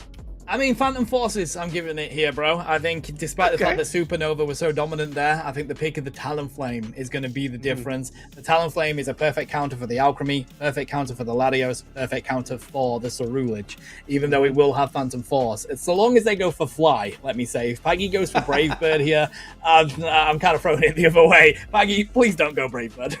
I mean, we are Brave Bird enjoyers. If they want the nuclear option, just nuke everything on the field. Not many Pokemon survive a level 12 or 13 Brave Bird if it lands right on top of them. Like you said, they've got access to Phantom Force, which is hilarious that a Pokemon that has Phantom Force is playing against Phantom Forces. But I digress. My little yappy brain is going to stop yapping. We're already in. Talonflame in the central lane. So Cerulege in the central lane for Supernovas on your purple side. Phantom Forces on your orange side. We already got a skirmish going on. That we do. Now, to give you a little bit of an insight chat, it was Phantom Forces that decided they wanted to be second pick in this game, which means Supernova decided they wanted to play on the Groudon map. So they have the damage buff that could come in the final 2 minutes. Look, and there's the crowd control that's going to come up straight away. The damage buff is also substantial as well. I do believe people like playing on the Kyogre map a little bit more. It seems a little more balanced with those buffs that you get once you get Kyogre. That's just based on the map choices that we've seen in the last couple of weeks as well. Rayquaza being the starting map is an interesting choice because it obviously is the way UCS had to go. Rayquaza was the scouting map just so that we can see it. But Vaporeon in dangerous amount of trouble here because Fletchinder is going to try and find a KO on Latiwood. 42 points unanswered straight out of the gate for Supernova. Good position for them to be in. They've managed to get their Evo on Cerulege very quickly. Trying to build up the stacks is Yikes as well. This is good pressure from Teeps here as they go score more points. Not having the Vaporeon on the field is so detrimental to Phantom Forces right now. You kind of need that within the first minute. I agree with you 100%. This also is a great conversation that we like to have as casters is what is the most effective Pokemon coming out of the central lane as we do get a KO from Lou on that Machamp. What's the most effective Pokemon coming out of that central lane? We're going to see Cerulege try and come up as well. Such a good Pokemon, good amount of speed, and a lot of damage coming out, even just at level 5. Yeah, listen, I'm not a fan of Bitterblade. Like, I know how good it is. I just prefer to have the move where you're dashing and cutting. I always forget the name of it though, but nevertheless, Bitterblade is so... No, not Flame Charge. That's the one that Phantom Forces is. It's the other one. I always forget it. But nevertheless, that was a landing there. We do now have Talonflame on the field going for that fly moveset. This gives Phantom Forces more of an advantage in these levels now. Psycho Cut is the moveset. That's it, my guy. We're all giving a knowledge here, but there's the Phantom Force in to not the Bitterblade, just a Phantom Force coming out as well as twirling those blades around.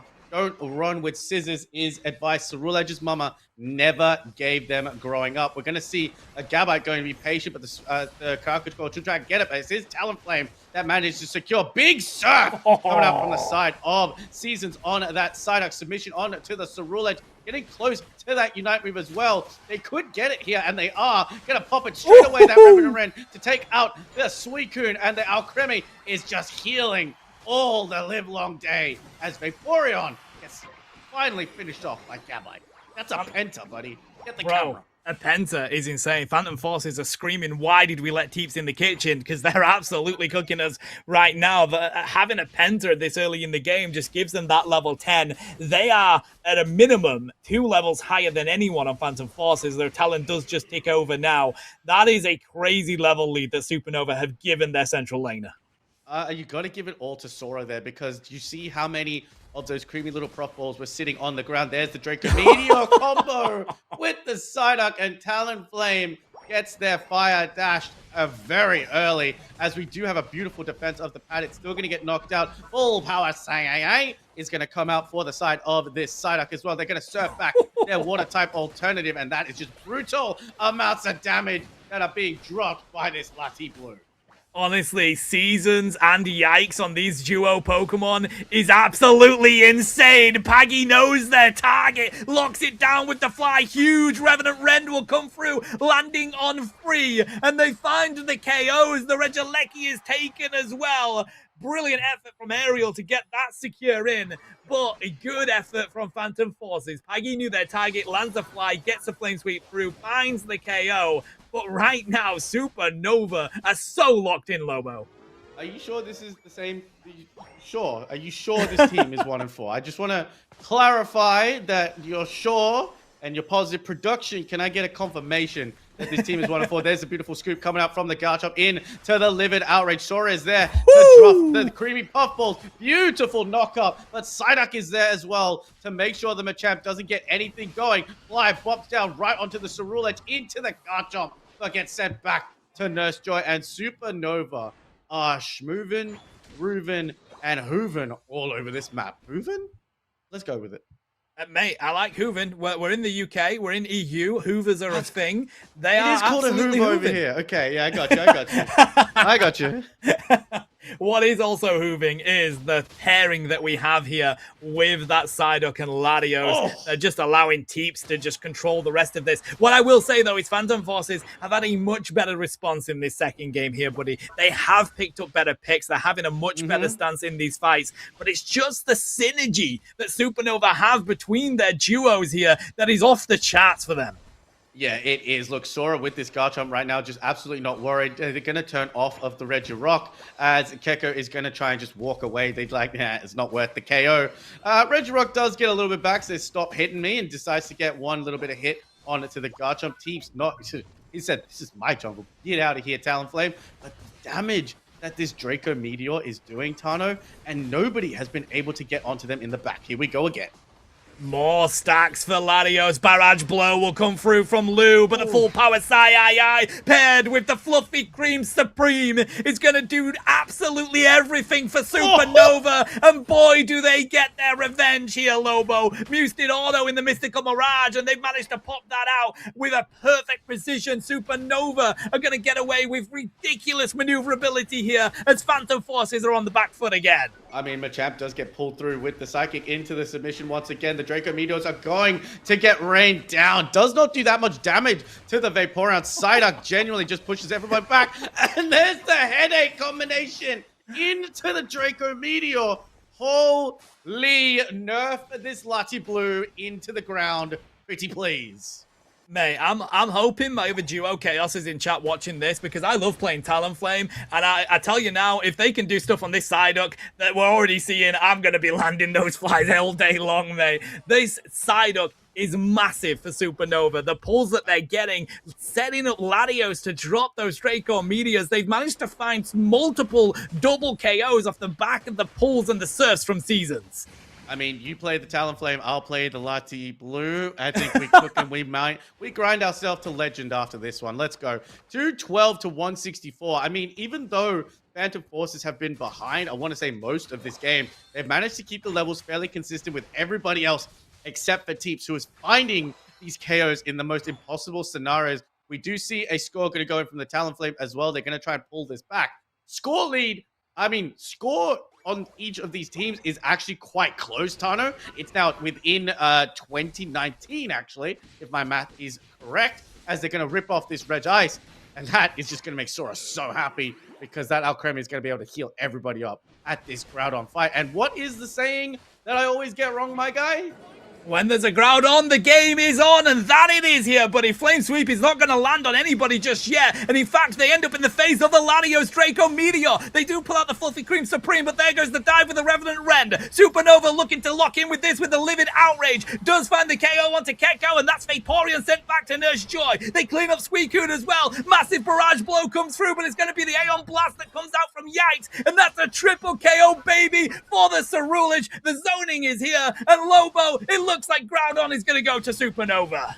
I mean, there is no way that you're getting in there. Talonflame just a little bit too low. But what I noticed in that entire match, Tana, is that Draco Meteor not only just puts out the massive amount of damage, it's such a good zoning tool as we do have a push on to the tier 2 right now. 212 to 193. It's still close, but the burgers are coming through right now. 583 with 1 minute on the clock. Talonflame going to try and keep these scores close enough, but Talonflame possibly needs to help defend just a little bit. If they can secure one of these Groudon buffs, it might be enough, but the Draco Meteor is just landing onto this pad. They can't even defend on their own pad. Nah, I mean, this is Supernova have putting an absolute showing here. I will say Phantom Forces had a good response here in the second game. It did end up being very competitive, but that final team fight was Supernova all day long, mate. They recognized as soon as that dive came through from that Talonflame, that was the moment to find the fight, find the KOs, and they paired their Unite moves perfectly to lock down control of this map. No, I agree with you. And again, this is just another instance of where I think Lati Blue deserves a spot on the ban list because a Draco Meteor has come out of nowhere. Just the reworks to this move, and you can see how many Draco Meteors just drop towards the end when you're at this high level. It's ridiculous because not only does it cause a stun, but it also causes consistent damage over time. And there's the big Fluffy Cream Supreme. Oh, I mean, Supernova are going to lock in this set here, matey. Phantom Forces, they were the ones that managed to defeat them previously in the seeding stage 2-1, but Supernova since then has grown exponentially. The stonks are off the charts. They take this dub as they look to continue to progress up the ranks here in EUL Masters. No, I agree with you, dude. And again, going 2-4 right now, it's the team that you said performed so superbly at the mid-seasonal, and they have locked in. This team is looking very, very good, and I actually want to see them. I didn't have a chance to have a look at their games against the rework teams, but I would love to see them come up in the future games up against the rework teams and see how they perform, because they could shoot their way up that leaderboard coming up against any of those top 4 teams. MTZ, Rework Esport, Italian Diff, and even them up against Los Duros. All fantastic matches that we could watch because they're up against Los Duros next week in round 7. And if they perform like this, whoo-wee, that's a game I definitely do not want to miss.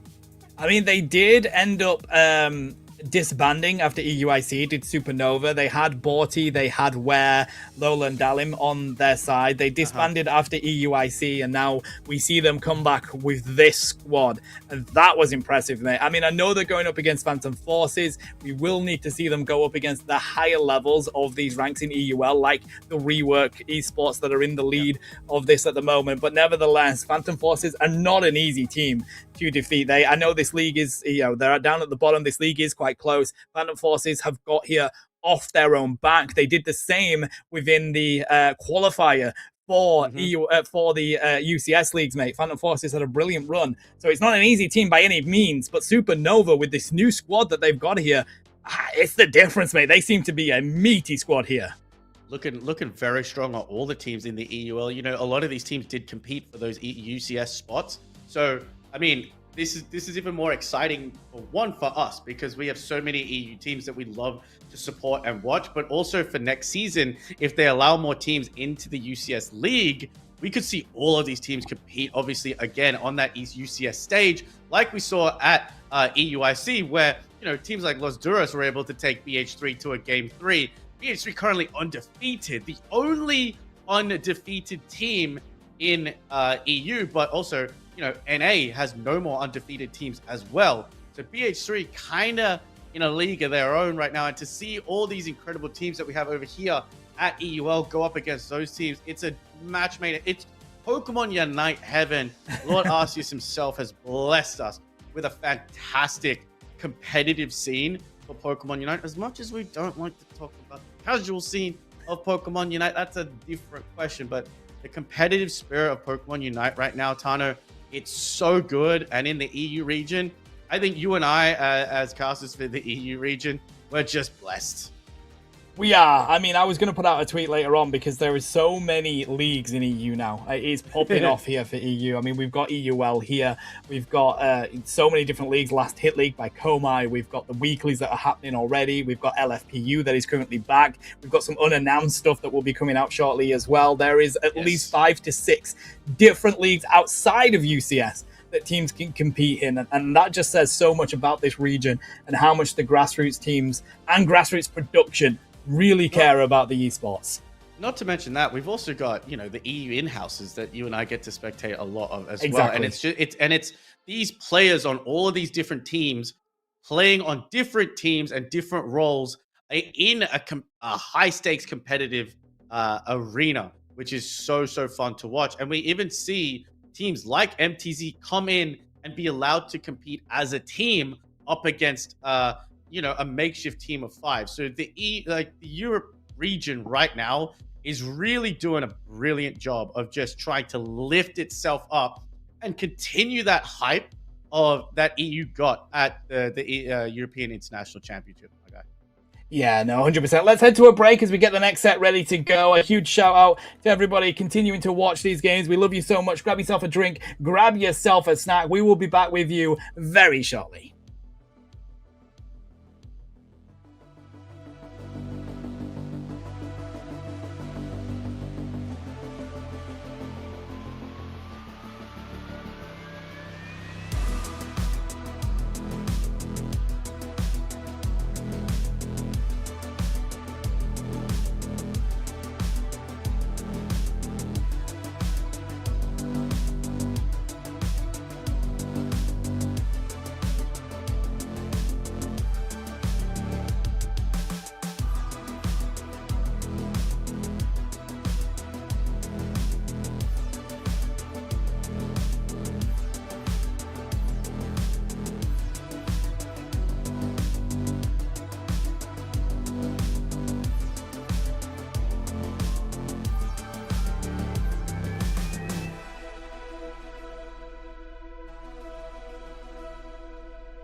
Bonjour trainers, welcome in. We've got one more and then another one set to bring you here. It's Team In, it's Italian Diff, I'm Spartan Tano, and this is the Legend Lobo.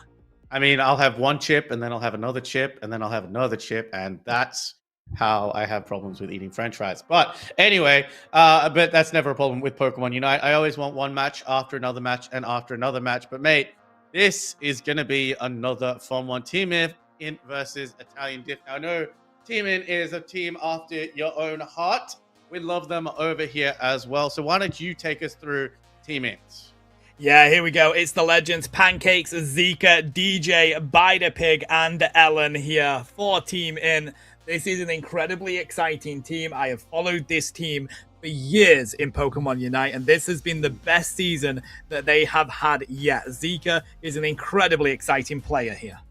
I mean, I have always been a big fan of Team In. Always big shout outs to Bida Pig, their support player as well. I've known them for a fair amount of time, so it's good to see a lot of success coming to this team. Let's have a look at their match history. 2-1 against Los Duros. Taking down Los Duros is impressive feat. 1-2 versus the Rework Core. 2-0 against MTZ. 2-1 against Phantom Forces. 0-2 against the Gear teams. And now they're going up against Italian Diffs. Only losing out to the top teams in this tournament. I know this league is a big accomplishment. It is, and I will be introducing Pancakes later on because they told me that I need to introduce them in a certain way. We'll be doing that later on. Next, let's have a look at who will be coming in that they're up against. It is the next squad, Italian Diff, as I say, a rehash of Thank You Toto as they come in here off a fresh win. Brutal Hunter, Keep Running, Giampi, E-Stack, and Voxshow here for this squad, Lobo. I'm very excited. Like, look, a lot of top 8 UCS finishes as well. Always very, very exciting to see people that have competed in the UCS coming into these leagues as well. I've known Voxshow for a bit, casted them ever since I started casting EU, and they are a player to watch. We'll see how they manage to go up against Team In as well. So this is a match I'm very, very excited to see. Match history for Italian Diff. My guy, 2-0 in their round number 1. 0-2 going down to Los Duros. 0-2 going down to Rework Core. 0-2 going down to MTZ. 2-0 versus Phantom Forces. And now they go up against Int. So, mixed bag coming up for these match histories for Italian Diff. They're looking to turn it around against Team Int. So, very, very fun game on our hands. I mean, all of the games so far have been fun. We've had 2-0, 2-0. No game 3 situation just yet. No, I mean, they were given a 0-3 loss when they changed their team, so there's not a lot that they can control out of that one. But nevertheless, they are here to continue to win. They were very, very impressive in the mid-seasonal tournament. They're even more impressive in their regular season games since then. So let's see whether Team Int can keep this winning streak going. They're one of those teams that are just behind the Rework Esport Core squad. So they need to keep getting these wins in if they want to take the victories.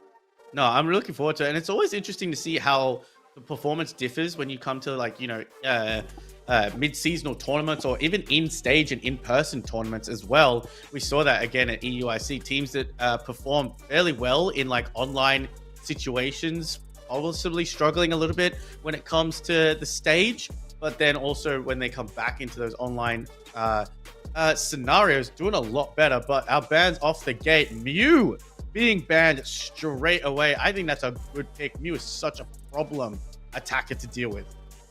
Yeah, no, got to take that out of the game. Very comfortable at the moment in how it plays in this meta. Going to ban out the Blastoise as well. Our Team In. Let's see what Italian Diff want to throw in as their final ban. You could force them to do the Mewtwo Y here, and it looks like that's exactly what Team In has done, as Keep Lutz to ban out the Charizard Y.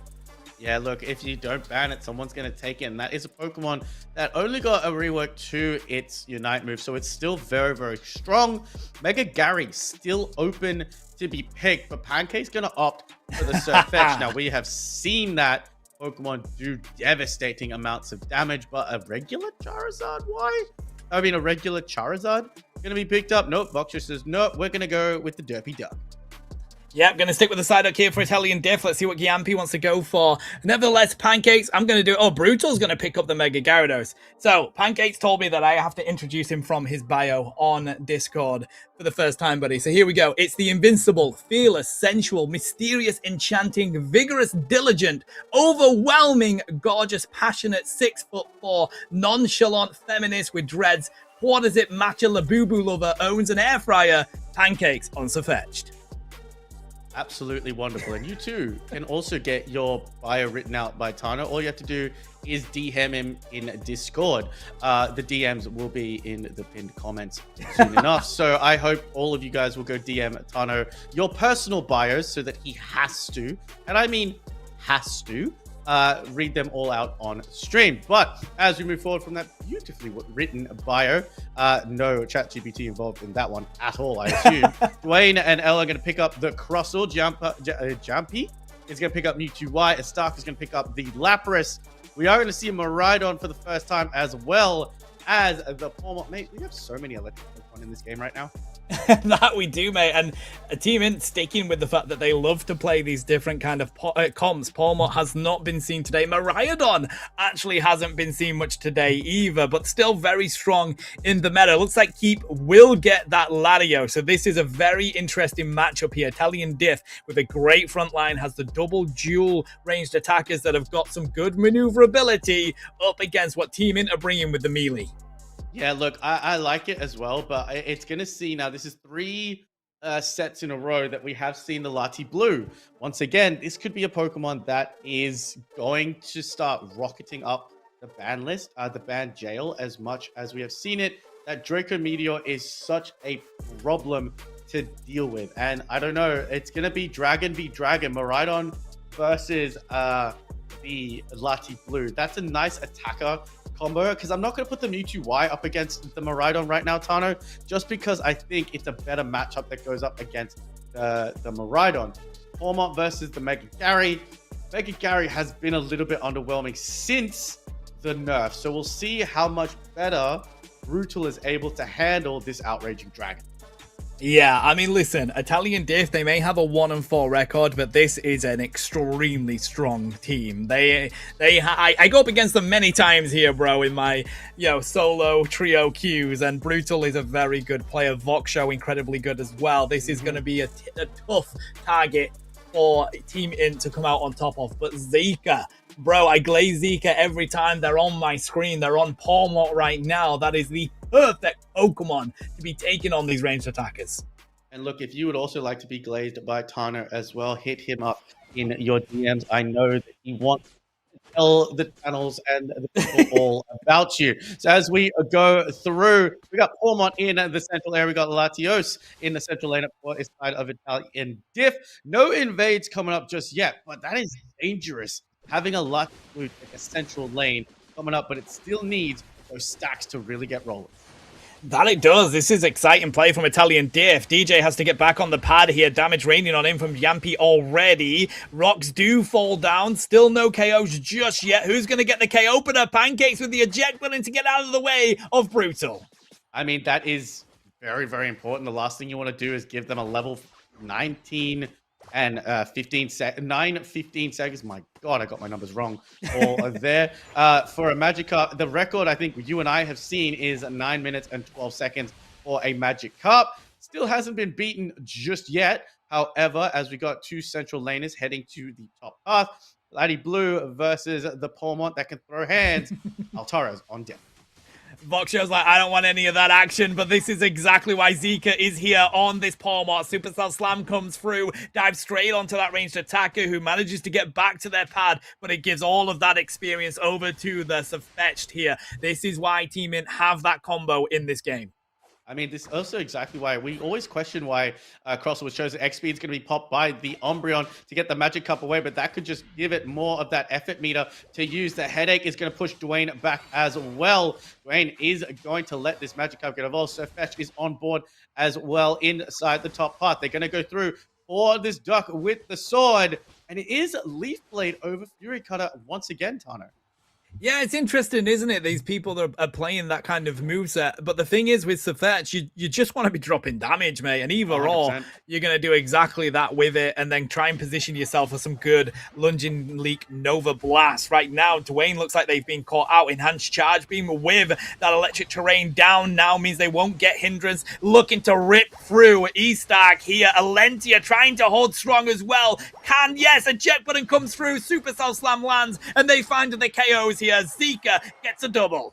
I mean, they get one back as well, but it was good positioning to manage to take out one of the big boy crossers in there. So Fet's going to try and get a stack as well, but it's going to run straight into Gyarados. Zika doesn't care. Gonna do the Supercell charge slam right down onto the Gyarados. 30 points. A little bit ambitious, Zika. What you doing here in the face of a brutal Gyarados? Trying to see if they can find the KO as they dive through again on the side of Safetched. Pairing that with Zika here as they look to find the hit on the Gyarados, and that's what they do. Voxo now has to back on up, tries to use the bubble beam, but the points are going to rain in. 4 is left on here. Zika's going to get more stacks. I mean, 3 goes in now. Psyche's going to try and pull Zika away, but they took out the Gyarados first. That was the right game plan. Are they going to try and break this pad, get the 5? Yes, they are. 5 is not enough. Not high enough to be stopped as well. Now we've gone through. Umbreon in their way. Zika just wants to get through. Even a Registeel buff is not going to stop Zika picking up a KO on the side of Gyarados is here as well as they stayed just a little bit too long. Overstayed their welcome a bit, Tana, but Regieleki going to the side of Team In. Yeah, 82 points to 85 as well right now, buddy. 3 points between these two teams as they are both giving it their all in these early stages. Not too far from hitting bang in the mid stage here. And looking at the levels right now, we've got Unite moves online for the side of Team Int. They've got some over on the side of Italian Diff as well. This next team fight could be the decider on who's going to get the advantage in this mid game. No, I agree with you. 3 Unite moves on deck. And look at, I mean, Russell usually doesn't get shredded down to half health very easily. The Mist Blast, sorry, the Eon Blast going to come out from the side of Alati Blue. The electric terrain is going down into the Infinite Cyber. Draco Meteor rains from the skies. And Gyarados goes Mega for all of it. That's a nearly team wipe coming out for the side of Italian Diff. And that had to come mostly from that Lati Blue, my guy. That damage is crazy. It really is. I mean, what a way to wipe out Team Int there from Italian Diff. Use the Infinite Cyburn to get the stun through. You've got the Mega Gyarados that comes into the flank as well, and then Latios just raining down the meteors. Italian Diff are going to continue to see if they can capitalize on this in the central area. We did have the full power Sai zips that full charge spark. Is going to go straight onto the side of Zika may have been able to buy the space that Team Int needs to find important KOs and get back into the lead of this game. But Gyarados is not easy to find. Neither is going to be Keep on the Latios as they get back into the bottom lane. Brutal was defended brilliantly by the Draco Meteor because you can't jump onto a Gyarados when you've got those meteors raining down. Italian Div did want to make, they wanted to take position. They wanted to take advantage of a winning position that they had by breaking that tier 1. However, they just gave Team Int back a bunch of levels and a bunch of experience that I don't think they needed to, traveling just a little bit too far, but the experience they want to gain from taking this Registeel off the board is going to be invaluable. With 5 seconds left to go, they could make their way up to the top lane to help with this Regieleki, or they could go push tier 2. However, Crossel is a big boy there. There's the Lapras Express. Does stun out Zika. Choo-choo time says this Lapras, but it's not going to be enough. Gyarados wasn't quick enough to get there either, but they do go into this brutal stage of Mega as they dive straight onto that T1 pad as well, but unfortunately, they're crowd controlled to hell, buddy. They've got to try and get out. A massive Rock Tomb comes up from Alentia, and they're going to find the KO with the Moonlight Prance, but guess what? It's Latios once more. It's Keep with the damage coming in, paired with the damage of Giampi, and Italian Diff come out of this one feeling rosy once again. These team fights are insane for Italian Diff. I mean, the combination damage of Mega Mewtwo Y plus a Latios, but Zika tried to put the Supercell Slam on, but Mewtwo was able to get out of it just in time with the scoring animation, but does get taken down by Safetch. Regieleki has walked in to that tier 1 as well, and Pancakes might want to go for it, but nope, they've seen the timer, they think the red buff is enough, but Brutal says, nope, that's my red buff, hands off of it, and now Team Int have decided to enter and venture into the dangerous territories of Italian Diff. And that's what you get when you go where they tell you not to. Oh, 182 points to 102 now. 80 in the lead are Italian Diff. Looking at the levels though, mate, we've got 13 on both sides. And the answer is going to be whether they can find keep on this Latios in the final few moments, because they've got to use so many resources to deal with that Mega Gyarados. Farming up is the call right now, and that's exactly what both of these teams are looking to do. I mean, we have seen Protect the President comps with Inteleon and Decidueye on that Spirit Chakra. We've seen Protect the President comps with every range attacker possible. Now it is Lati Blue's turn, and let's see how much damage that Draco Meteor does to the objective. Reggie Roulette being played one more time. It's another Registeel coming through for the side of Italian Diff, and those buffs are just giving Italian Diff a little bit of advantage in these team fights right now as Regieleki gets worked.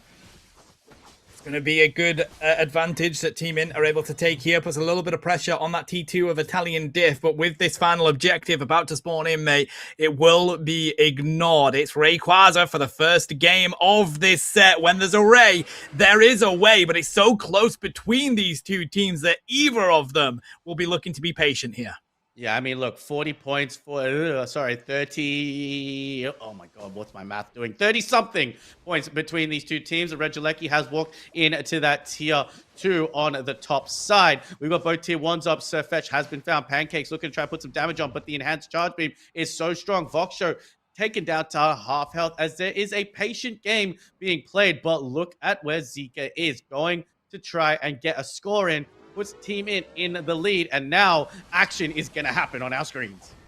Already half health on the side of this Rayquaza at the moment. Dragon Current is coming straight through Valentia, looking to hunt down DJ on this Miraidon, but they've managed to get away around the wall here, buddy. Can they lock them down? Because the split up of this fight is too much. Zika has been isolated. Italian Diff has found the KO there, but on the opposite side, the isolation comes through from Brutal as they're sent back to Nurse Joy. Umbreon, Dwayne trying to take all the damage away from Italian Diff. Pancakes hit with a side strike here. Advantage, Italian Diff as they go for the rip and the secure on Rayquaza. Can they get there, Lobo?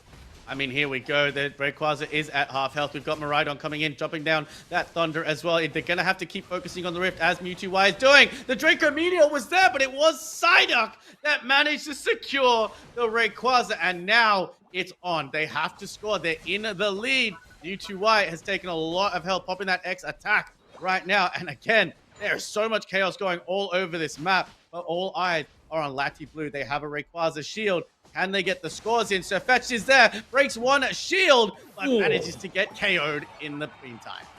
That's looking like that's going to be all she wrote here in game 1, as Italian Diff are going to get the advantage over the higher seed in this league right now. Game 1 goes to Italian Diff with a brilliant play from Psyduck once again. But what a competitive game that ended up being, mate. No, 100%, man. It was a very competitive game. We saw Zika did get isolated because they wanted to jump on to the Lati Blue. Again, the rest of Team Int were dealing with Brutal on that Mega Gyarados. Like we say, for every Mega that is there, it takes so many resources to KO it. And even though Brutal got KO'd, they got most of most of Team Int's health all the way down to less than half each, which was then easy for Italian Diff to comment. Pancakes had to retreat. Zika got taken down. Dwayne got taken down as well. And again, Brutal did exactly what they wanted to do. We saw a beeline for DJ, and DJ just had to run, because when a Mega Gyarados goes underwater, it's like a shark fin coming right at you, buddy. It's just run, run, run, because that is danger on board. But I'm going to say this, Tano, and maybe you agree with me, ban the Lati Blue. It's just ban it. Just Yeah, I mean, I tell you what, I'm realizing today how strong this Latios is once again, mate. If you can get those stacks, what a late game monster that Pokemon is becoming. You know, they definitely tried to limit it in this fight. Zika got some good hits onto it with the Pawmot, but I'm with you. I think it runs the risk of being fed a little bit too much in the earlier stages, and it can become the late game monster that you just don't know how to deal with. And I think it was a smart idea by the side of Italian Diff to actually send Keep into the central lane. Yeah. With that Latios, again, build up your stacks. Once you get to lane, let it get access to that Draco Meteor first, because I think even the Swift and I believe it's the Psychic, I don't know its first 2 moves, they're a problem early game, but once you get access to that second moveset, that's when Latios really starts to shine and is able to start building on those Eon stacks. So going into the central lane, smart play by the side of Italian Diff, but let's see how Team Int are going to respond to this right now, because once again, we're at set point right now. We've had two 2-0s so far this broadcast. Are we going to get another one, or can Team Int send us to our first Game 3 situation of the night? I mean, it was an incredibly competitive game, and to be honest, if they had a little bit better of a team fight at that final objective, because Zika got isolated. I mean, Brutal did as well, but it's so much easier for a Mega Gyarados to drop a huge amount of damage and find KOs on multiple different Pokemon than it is a Pawmot in that situation. Yes. So, it's very, very good at 1v1 brawling, but once you've got the entire team around you, it's pretty much a lost battle at that stage. So I think just a slightly better fight there, and Team Int could have taken that one away. So it would not surprise me if we do end up in a Game 3 situation here. Team Int are such a strong team, but you just can never count out Italian Diff, bro. They're such a strong squad themselves. I think how the meta and teams are currently shifting out, whether we're seeing this in EU or LATAM or NA, we saw, again, just referencing this last weekend's UCS weekend, it was the two teams, Evil Geniuses and Dignitas, going up against each other, two undefeated teams. All over Twitter, it was about those two teams going up against each other, but actually, it wasn't either of those two teams that lost their undefeated streak to each other. It was actually the other way around. So it's just so close across the board in every span of Pokemon Unite. And it comes down to, I want to say, just the incredible selection of Pokemon that we have to choose from. Some Pokemon coming into the meta, some Pokemon coming out of the meta. Right now, we're so used to all of the Mega Pokemon being banned out, but now leaving Mega Charizard on the table, or being picked last as well. Mega Gyarados being allowed through, still not seeing its overpowering nature that we are used to seeing after the Dragon Breath nerf.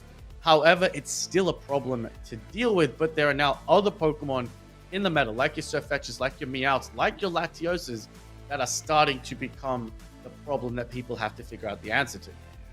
Yeah, and I tell you what, we've not even touched the other Pokemon that are so good right now. You've already mentioned Gardevoir. Cramorant is back in the meta, my guy. Able to do a decent amount of damage, able to keep itself at range. Where's Magical when you need them? Because they are a massive fan of Cramorant, and we've been saying for so long that it would never be back in the meta. Now that Magical's no longer casting Pokemon Unite, it is back, and it is very good. So shout out to them. It is very good. I think this is a nice turnabout when it comes to the range attackers currently in play, of course. And as well, when Cinderace and Greninja got buffs, Traffy was the only player across all regions that got a shout out from everybody, because we have seen that Greninja do a lot of things. And Traffy on that Greninja, fantastic. So seeing all of these Pokemon come into play, I like it. It means for a less stale meta, I want to say. But for the love of God, buff full heal, or give us another held item that acts like full heal but better, because we're getting a lot of held items like the Vanguard belt that just gives you more health the more amount of CC that you take. How about that you deal? Give us an item that heals us or gives us shields when we take our first amount of CC. Come on now, Unite. Mate, they don't want to give us answers to crowd control and things like that, because, if they did, full heal wouldn't be absolute dog water at the moment. But here we go. This is the next game. If Italian Diff take this, they will get the 2-0 victory. They need to continue to climb this league stats. Looking at the bans, though, Vaporeon, Mew, Mega Luca out of the gate. Mega Luca seems to be the most popular Mega out of all of this amongst competitive players. I mean, It's very strong. Its close combat ability to heal, plus the amount of time that you spend in close combat, as well as your ability to turn the move to ensure that you hit it, is quite ridiculous right now. So Mega Luca seems to be the most, I want to say, banned out Mega. I know Mega Charizard would have something else to say about that. However, with the nerfs, it seems like it's being left on the table. Blastoise and Darkrai going to join that list, and Mega Y is also going to join that list. See, even with nerfs, it's still powerful, but Mega Gary getting through is questionable, my guy. Bro, I just took a drink of water and it went down the wrong hole. Apologies. I'm trying to keep hydrated, you know, as we go off casting here, and that went straight down the wrong hole in my throat. So yes, Alencia looking to see if they can steal the Psyduck away here is massive for Team In. We've already seen how strong that Pokemon really has been, but you've only got so many bans you can use here in Pokemon Unite. Only proves that both Tano and I are still human. But speaking of water coming up the right hole, that is exactly what they're going to choose when it comes to Psyduck. And again, a water contingent right now. Bruno's going to stick with the Mega Gyarados. I love Psyduck at the moment right now. I've got a chance to talk to some of the pro players at EUIC about the technicalities that it comes for Psyduck, and seeing Bubble explained to me in a much better sense and in a competitive sense shows why this Pokemon is so rightly sought after. Jumper going to go Mega Mewtwo Y, Surf Fetch, and we are seeing a Cramorant! Okay, they're listening to us, bro. Team In, such a huge fan of this team. They're going to bring out the Cramorant. They're thinking, you know what? These guys, they might have a point. This Pokemon has a very good buff right now. In fact, it was bugged with how incredibly good Hurricane was, so they've had to take that bug away, and it's still dealing a decent amount of damage. So let's see how effective that is in tournament play. So, put this into perspective. Cramorant, who people have been begging to get buffs, and has not been touched, gets a buff and gets hot fixed within 24 hours, whereas Zapdos is still sitting there doing the amount of damage that it does.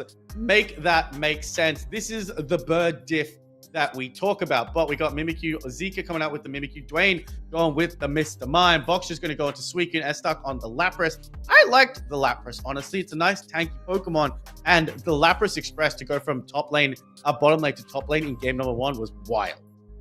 Yeah, it really was, mate. I like this comp, though, from both of them, to be honest. The Talonflame is going to be a good pick for trying to stop that Cramorant. The difficulty is Team In have the perfect counters right now. Mimikyu, despite being nerfed, they didn't touch Shadow Claw, mate. So it is still incredibly strong in this game, and it's going to be a perfect target for taking on not only the Mewtwo Y with that Play With Me, but also Talonflame. Now, you and I don't know if it's you and I that are always either Player Off or Shadow Claw. I've always been a Shadow Claw stan. Player Off is not a bad pick into this comp. The iframes with Mega Gyarados, along with Voxshow, Jumper, and Keep on those specific Pokemon is not a bad play here. One Player Off, and if you're able to Player Off into Pancakes on that Leaf Blade, or even a Hurricane and a Surf coming out from that Cramorant, I'm curious to see what move that DJ is going to go with on the Cramorant, because I tried I tried Surf and Air Slash, and it wasn't my thing. But in a crowd control heavy meta right now, Surf Hurricane is brutal. It is. I think the combo that Team In have got is so good here. People talk about the nerfs that we saw on Mimikyu and think that it's not playable anymore. Mate, all they nerfed were a Shadow Sneak and Play With Me. All they did with Play With Me was reduce its damage by 8%. It's still there to really control and shut down a Unite move, and that's what it still does. Shadow Sneak, just a 0.5 second increase the cooldown. Still an incredibly strong Pokemon here that Zika has. And what I don't think people understand is that when you are able to KO someone that has the Shadow Claw on it, it is instant. Yeah. So it is a very high gold badge Pokemon. It's one of my day one mains, but we got this going up. The Mimikyu is going to take that central lane alongside the Talonflame. A lot of pressure being put in by Italian Diff this time around. Cramorant has a Pikachu in its mouth. It's a 6v5. Nope, it's a 5v5 right now. Pikachu just got flung at a Lapras. I mean, it's so good, this Lapras in the early stages, especially paired with that Mewtwo Y. It's so difficult to break that down, especially with its passive. And you got to say, the defenders are feeling pretty in this meta right now, trying to see if they can find the KO on Pancakes. If that goes to Brutal, if they get the assistance here, that will be massive. But no, they have to get out. Keep uses the eject button. Brilliant defense from Team In. It was a smart decision because they saw the Mimikyu come up, and if a Mimikyu gets a KO that early, especially on a Fletchinder, we could be in trouble here. We still have the Cramorant, not access to any other moves just yet. It has gone Air Slash. That was an Air Slash that I saw, was it not? But there's the Whirlpool coming through. Yes, it is an Air Slash, and possibly a Dive coming out as well. Again, the way that they choose their moves is very, very important. But top side, Italian Diff got absolutely brutalized by a Mimikyu, and Psyduck, Super Psyduck, is on the case. I like this play from Team Int. They recognize that they've got the advantage in the early stages. They've got their Evos. They've got their control. They're going to take it in the central area here and pull the attention of Italian Diff. You've got the Mewtwo Y and the Lapras in the center of here as well. Dwayne will go down, but you're not going to complain about that. That is your support Pokemon. Allow Zika to grab the experience and say goodbye to your supports. Instead, Zika's going to dive in, my guy. Finds another KO on the Mewtwo Y. Voxshow uses their eject button and is here, but Shadow Sneak is going to be ready to go as Voxshow is going to get KO'd. Team Int are really controlling this early game. Did we say Shadow Sneak got nerfed? Because it don't look like it right now. That 0.5 of a second cooldown on Shadow Sneak does not matter if you hit those resets. Oh, unfortunately for Brutal, getting closed off by that Mime wall. And I think Mime, probably one of the most underrated supports right now. And I think some people are taking that personally. They are. Again, though, a Stark seems to be the bright moment for Italian Diff. They're going to rotate in the top lane. So difficult to break through, but that's, you've mentioned it, the Mime walls, so much damage they can throw with that confusion. But Gyarados is here now. Can they find Pancakes? No, back to the pad they go. Team Int are so difficult to break through. The Psyduck is so strong. The Mime with the good walls as well. They are really holding strong in the top lane. They are doing very well, and with an 88-19, we're going to play Reggie Roulette one more time. Where are the Reggies going to form, and what Reggies are they going to be? It's a Registeel. Regieleki opted to go bot lane this time round, but now we got Registeel here. That's going to be great for Italian Diff. Oh! Where did that come from? I don't even know how Dwayne got that, bro, because they hit the farm behind them. I mean, I cannot wait to see that on some sort of slow-mo. I completely misunderstand how they managed that. I saw Psyduck in a bush, and then it came up that they took the objective. What happened? But whilst we try to figure that out, hopefully, maybe we can get a replay. I don't know. Cramorant going to go up against a Gyarados and just gulps a missile, a Pikachu at it, and managed to pick up a KO on the Mega Gyarados. When did you think we were ever going to say Cramorant picks up a KO on a Mega Gary? Yeah, I mean, shout out to the Devs for finally changing some things in this game. Voxshow uses their eject button to get back on the pad. KO comes through for Zika once more. They've hit level 11 right now. Look at the highest level on the side of Italian Diff, my guy. It's Zika's world. We are just living in it. Oh, I agree with you 100%. Team Int definitely want to take this to a Game 3 situation. Surfetch going to secure the Regieleki to the side. Shadow Sneak caught dangerously close to a Stark, but now they're going to go through with the Shadow Claw. Nice freeze coming out from the side of the Suicune. The full power is going to come out for the side of Team Int to make sure they get everybody back. So the Italian Diff can just deal with this Regieleki by themselves. Cramorant going to go duck to duck, duck to bird. Going to try and chase down this Cramorant, but managed to get out of the way of the Flame Sweep. So we've got objectives about to spawn in that top side at least. Italian Diff still behind on the points, still behind on the levels as well. This has been Team Int's game for the early to mid stages right now, but they have to find a way to win these team fights. Zika looking to see if they come through on the flank once more. Showtime, says Mr. Mime, as they come through with a Lunge and Leak Nova Blast as well. They found the KO on Suicune right now. Lapras Express gonna defend this pad for Italian Diff at the moment. Dwayne has been caught out. The fly will land. KO on Psyduck, and Team Int are now on the retreat. Yeah, they are on the retreat. We haven't seen the Cramorant Unite move yet, which could be used for a defense, but they're going to dive, air slash their way in, try and pick up a KO on the Lapras, which Surfetch does manage to finish off. Shadow Sneak is going to try and get behind as well, take the farm away from the Mega Mewtwo Y, but now they've got a Shadow Sneak onto the Suicune, but smartly Zika decides that's probably not the best place that I want to dive right into. Speaking of dive, Cramorant going to go underwater, try and chase down the Water Talonflame, which has to retreat. DJ doing a great job on this Cramorant, using it to chase down and zone just a little bit, but Lapras is here. There goes the Dragon Current. We're about to see a Mega come up with the Gulping Gulp Missile! Oh, they nearly found the KO, but thankfully Talonflame is going to get the revenge, a double KO for keep, as they take the Regice as well. Italian Diff may have just found their way back into this game as they find levels, as they do manage to find a score as well. There's going to be a tasty overcap for Italian Diff here, as they now take the lead in this game. That was a smart play as well, getting and using the momentum. We're heading into the final stretch. Suicune is going to try to keep Dwayne at bay, trying to pull him in with the Psyduck Talonflame. Just off to the screen top side. There's the Lapras Express. Choo choo, chugga chugga, big blue ride. But nope, no way that Lapras said, I'm just going to make it so that everyone backs the heli off. Now we've got a Regieleki on the board. All right, Infinite Cyburn paired with the Endless Ice Spikes here. That's just going to be answered by Team its own Unite moves. Lunging Leak, Nova Blast, Showtime as well. But instead, Psyduck does go down. Lapras has been found. Look at the hunting going out from Talonflame, but they just whiff the fly landing, and they end up against the wall of Mr. Mime. And Team Int find the KOs they were looking for here, buddy. And they take the Lecky, stolen away by Voxshow. Beautifully done by Voxshow. Again, it's a game inches and centimeters. My guy, Talonflame, whiffing that, but managing to still take the Lecky. Lecky didn't even able to get a step in the right direction before it was taken off the board by teammate. Shadowseek's going to go in onto the Altara, deciding not... Oh, they did decide to go on in. Headache's going to push everybody back. But Zika, level 14, has to make sure they do not get KO'd right now, because a level 14 getting KO'd would send levels and experience all the way to Italian Diff. Okay, 178 points to 165 right now. We're 20 seconds away from the final objective coming in. This is a crazy competitive game. Italian Diff, if they win this one, they take the entire set. But Team Int have just been on a different level in this game, buddy. The team fights have been there, but they just lost that last one. They've now got 14 on the field of Keep.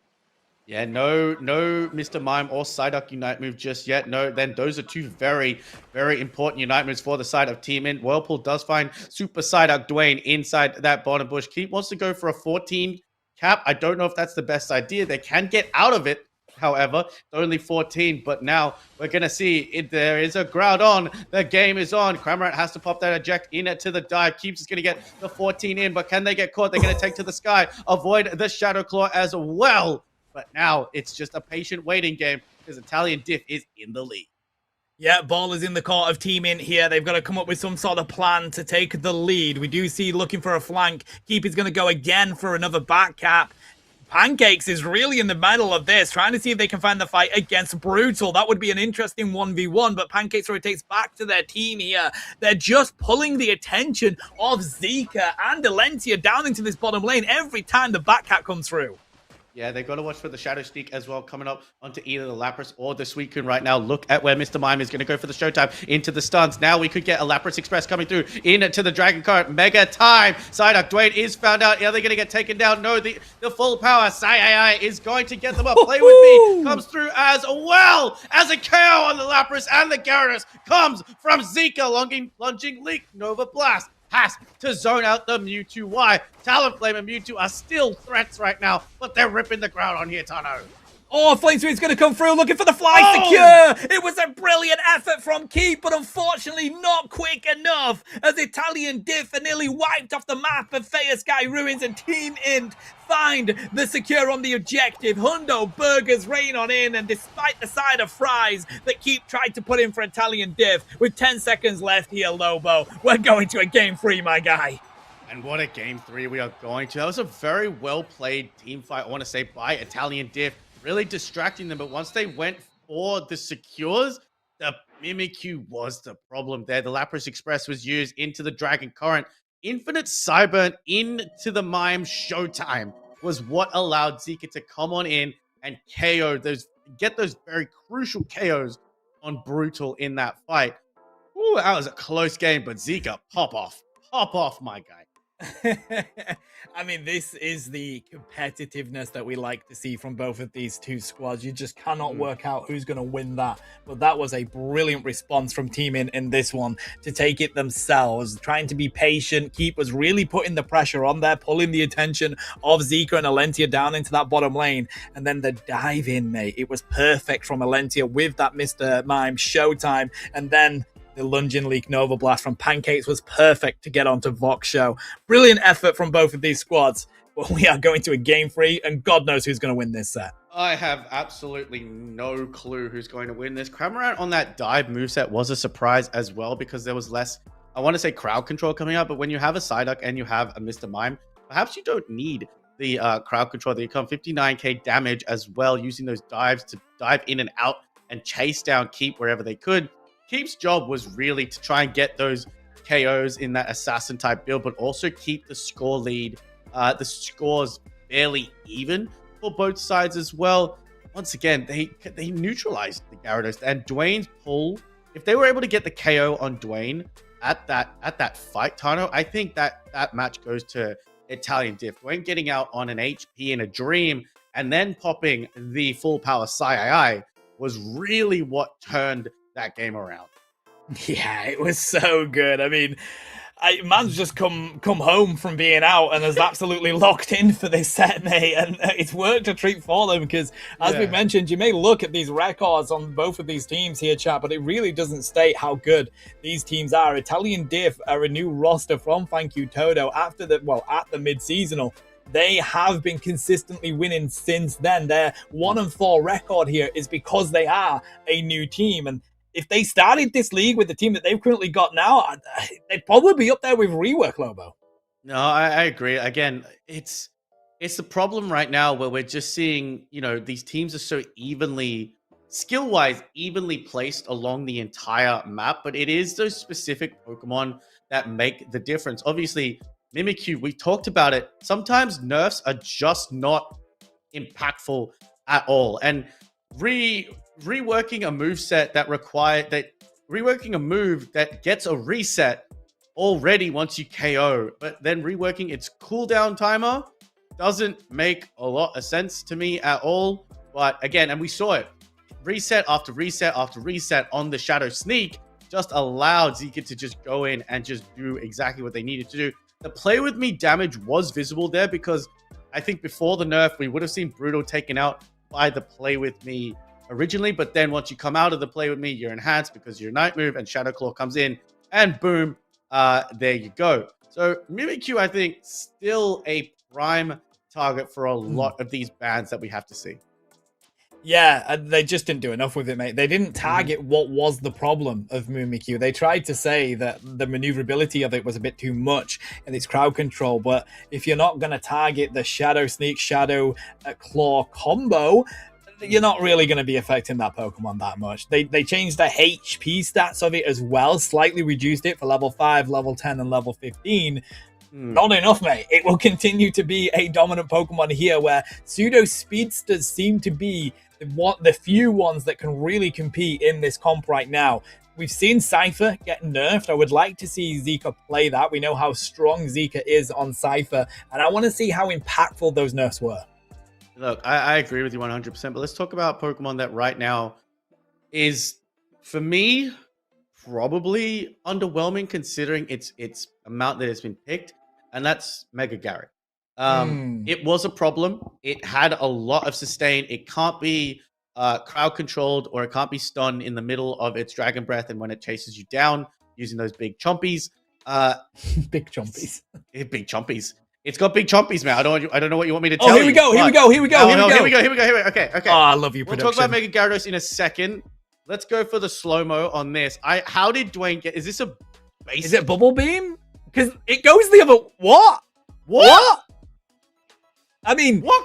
Do they have... Did they land Bubble Beam onto Keep or Brutal? So if we could just pause it there. Or is it the Psychic? No, it's the Psychic. Look, they've just landed the Psychic. It is the Psychic.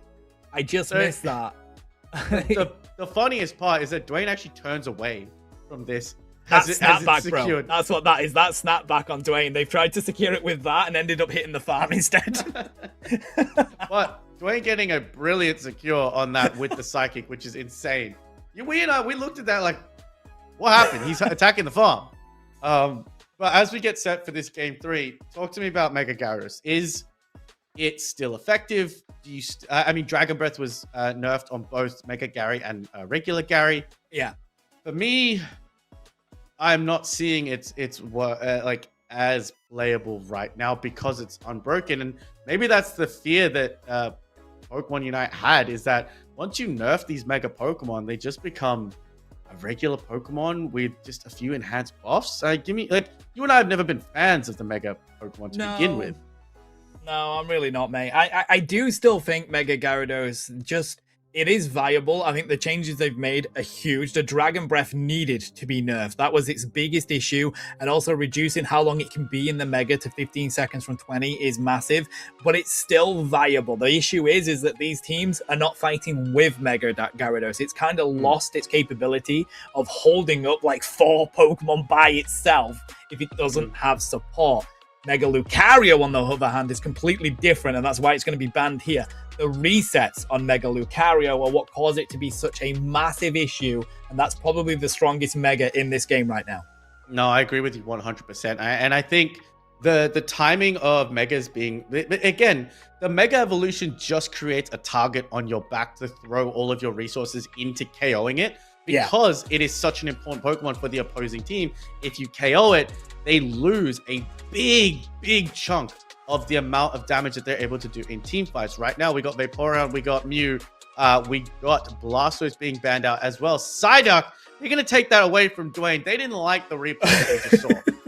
I mean, you've kind of got to do, haven't you? It's such a strong Pokemon right now. Oh! Does open up to their Mega Charizard Y. Now, listen, we've talked about this. Of course, it's a strong Pokemon. The nerfs on the Unite move were really welcomed. It now has reduced movement in it, so you can't really keep people at range that you used to do.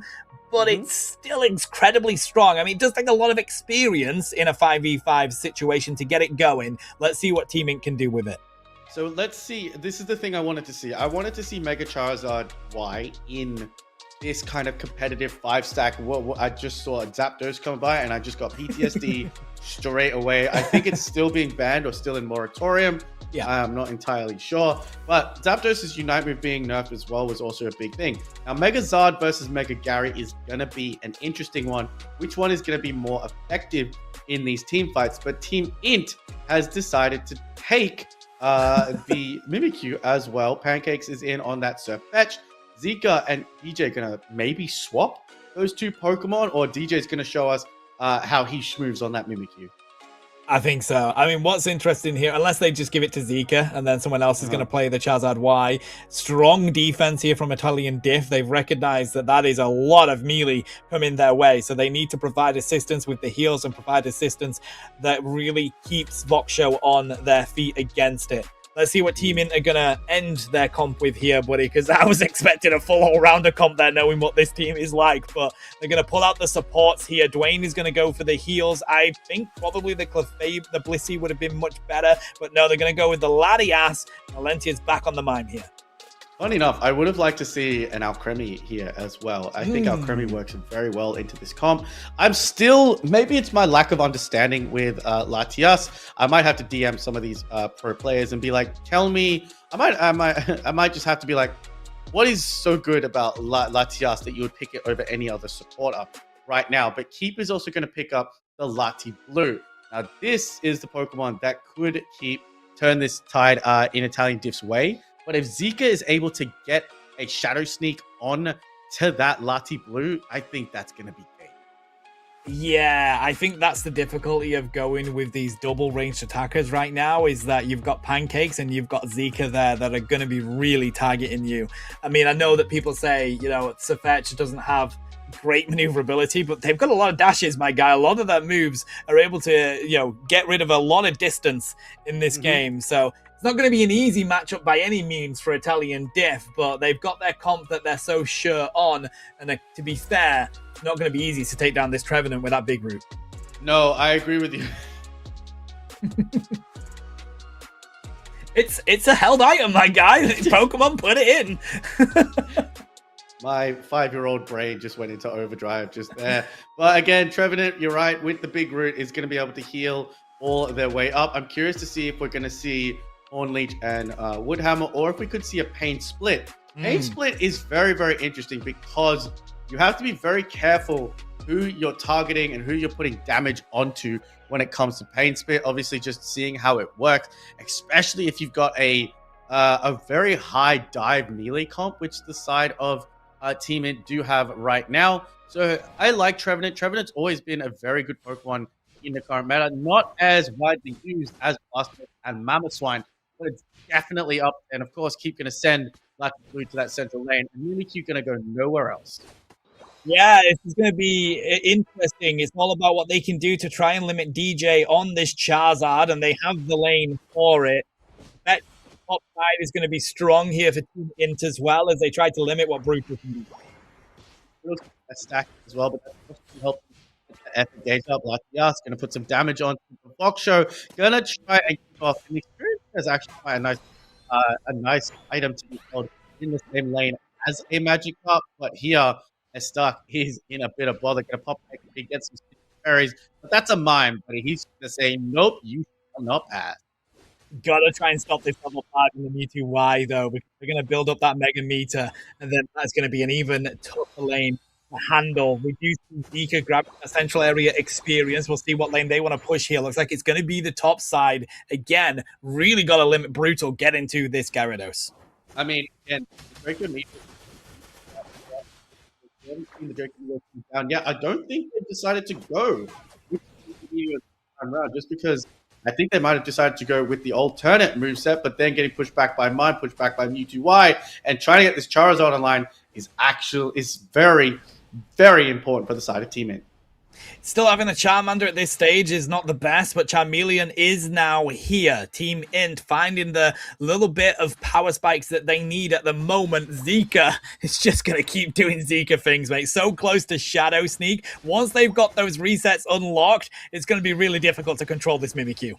Yeah, it is. And again, missing out on the Trevenant there. But there you get, he goes access, gets the KO, but no access to Shadow Sneak yet. No resets coming through. Does go down for its troubles, but also giving a lot of stacks back to keep as well. So that's going to be also detrimental when it comes to how strong that Latios is going to be in the late game. All right, I mean, looking at points, stacks in across the boards here. Still looking for that Gyarados on the field, though it's about to do so at the 740 mark. This is a good advantage for Italian Diff to get. They just need a little bit more effort. But right now, they've done a good job of Team Int to really limit the power spikes. They also have a Phantom up there right now, Lobo. No, I agree here. As we got a 3v2 inside the bottom path, we do have Umbreon's going to just stack 15 in the face of the Mr. Mime, which is just not fair. But we do have DJ on this Charizard. Umbreon's going to go right for the Charizard, bring it out of position. Side Strike is going to hit. Mr. Mime's going to block that as well. These Altarias not even getting a second look because Italian Diff just want to take this fight. Regidrago is going to be huge for Team Int as well as they continue to build on this level lead that they've managed to find so far. Still close in the points at the moment though, but Brutal is now finally on the field. Dwayne doesn't get KO'd. They managed to get back to their pad. Brutal is isolated right now. Voxshow is trying to see if they can provide some assistance. Brutal will go home, or at least go for another stack here instead. The bottom Registeel is going to continue to be ripped as well. Damage comes through onto Alentia. They're going to fall down. Zika though has been isolated, but they're just pulling the attention of Italian Diff whilst looking for the secure. Is going to be DJ, but no. Mewtwo Y manages to get there. Gyampi saves the bottom lane for Italian Diff. That all comes up from Gyampi pulling Mr. Mime away to ensure the KO, leaving Zika unprotected as well. That was a big victory in that 3v3 team fight right now. Dragon Pulse is going to still build up those sacks. And we are seeing the Fury Cutter coming out from Pancakes this time around, opting for a lot of just big burst damage with that Surf Fetch once they get in front of their target. Perhaps that is to try and take down the Mega Gary and put a lot of damage on that Latias if they're able to cut them out. Look at Voxshow here, just circling menacingly, but decides to go after the Charizard into the Infinite Siren. Hornleech does manage to catch, but so does the Shadow Sneak into the Seismic Slam, and now we have a Megazard Y. Yeah, gonna use that to drop a huge amount of damage here. They do get some scores in, but not much of an overcap, just a 5 overcap. And Italian Diff are gonna do the same on the opposite goal anyways. Brutal manages to get out of that position there. Larry Blue gets the advantage over Larry Red at the moment. And Italian Diff, they're getting themselves back in this game, my guy. They're really cutting down this level lead. They've taken the score lead at the moment, but it's all about Zika. Lands that Shadow Sneak. Doesn't want to dive in though, because right now Italian Diff are absolutely cooking. There goes the Dragon Current once more as Brutal finds Pancakes, and now Zika can't really do anything against this onslaught. I mean, back and forth. Dragonite's going to care, does not care about the Flux Zone. Lati Red is down and dusted, but the Mist Ball into the Mime block is a beautiful combination, but Gyarados able to come out of that Mega Evolution and survive by the skin of their fin. Miming counter on the board. I'll take one. Thank you, Mr. Mr. Tano. But again, this Dragon Pulse as well coming out from Latios is so strong. It's just strong damage over time, even for a short amount of time. Yeah, it is. And right now, Italian Diff, they've taken control of this mid game, mate. And that's the difference. They really did a good job, did Team Int, of limiting the power spikes that Italian Diff were looking for. But now they've found the KOs. We're going to see a dive here from Pancakes onto the side of this Latios, but manages to keep itself at range at the moment. Voxo gets a pick with the Horn Leech here. Phantom Forest will come down as well. But that Seismic Slam drops a decent amount of damage. Italian Diff are not phased by it, though, bro. A brilliant pick here from Voxo onto Pancakes. The shield is so strong, though. Lunging Leak Nova Blast is used to get themselves out of the range of the Dragon Current. That's a brilliant move by by Pancakes there to try and get away from Mega Gyarados. Mega Gyarados is online. There we go. There's the Mimikyu. Does get taken down by the Lati Blue. Mega Gyarados seems to be making the difference all the time in this one. The Horn Leech gets blocked off by the Mind Push into the wall. Now they turn their attention to the Reg Ice. Mega Gyarados comes out of its Mega form, but Latios is still there trying to make the difference. Ain't no way you can get a steal. And Italian Diff have seen it. They saw red, and now they see nothing. Gonna try and push on to this tier 1 that has been left on 1, and that's a 39 overcap into the bottom part.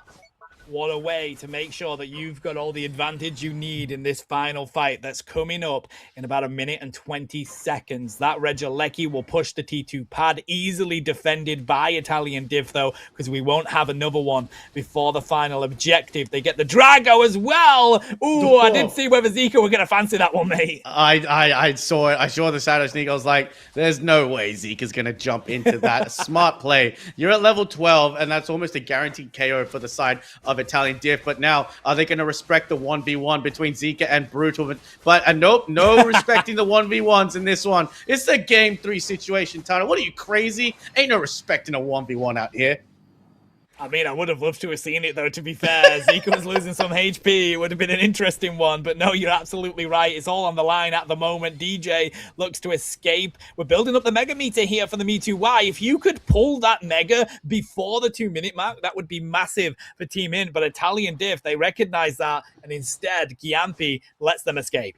It's a smart thing that you have to be aware of when you're a Mewtwo-Y player, because you can't just activate your Mega with your Unite move like the other Mega Evolutions. It's based on that gauge, but Zika has found Voxshaw with a Shadow Sneak. Once again, you think this move has been nerfed? It's not. But look at Voxshaw once again, Gwen. Why don't you try it again? I'm in the same bush. Hit me with that Shadow Sneak, baby. 2 seconds. It's Kyogre. It's time to get wet and wild here at Thea Sky Ruins. These teams, game 3 situation. It's all on the line. It's set point, match point for both teams.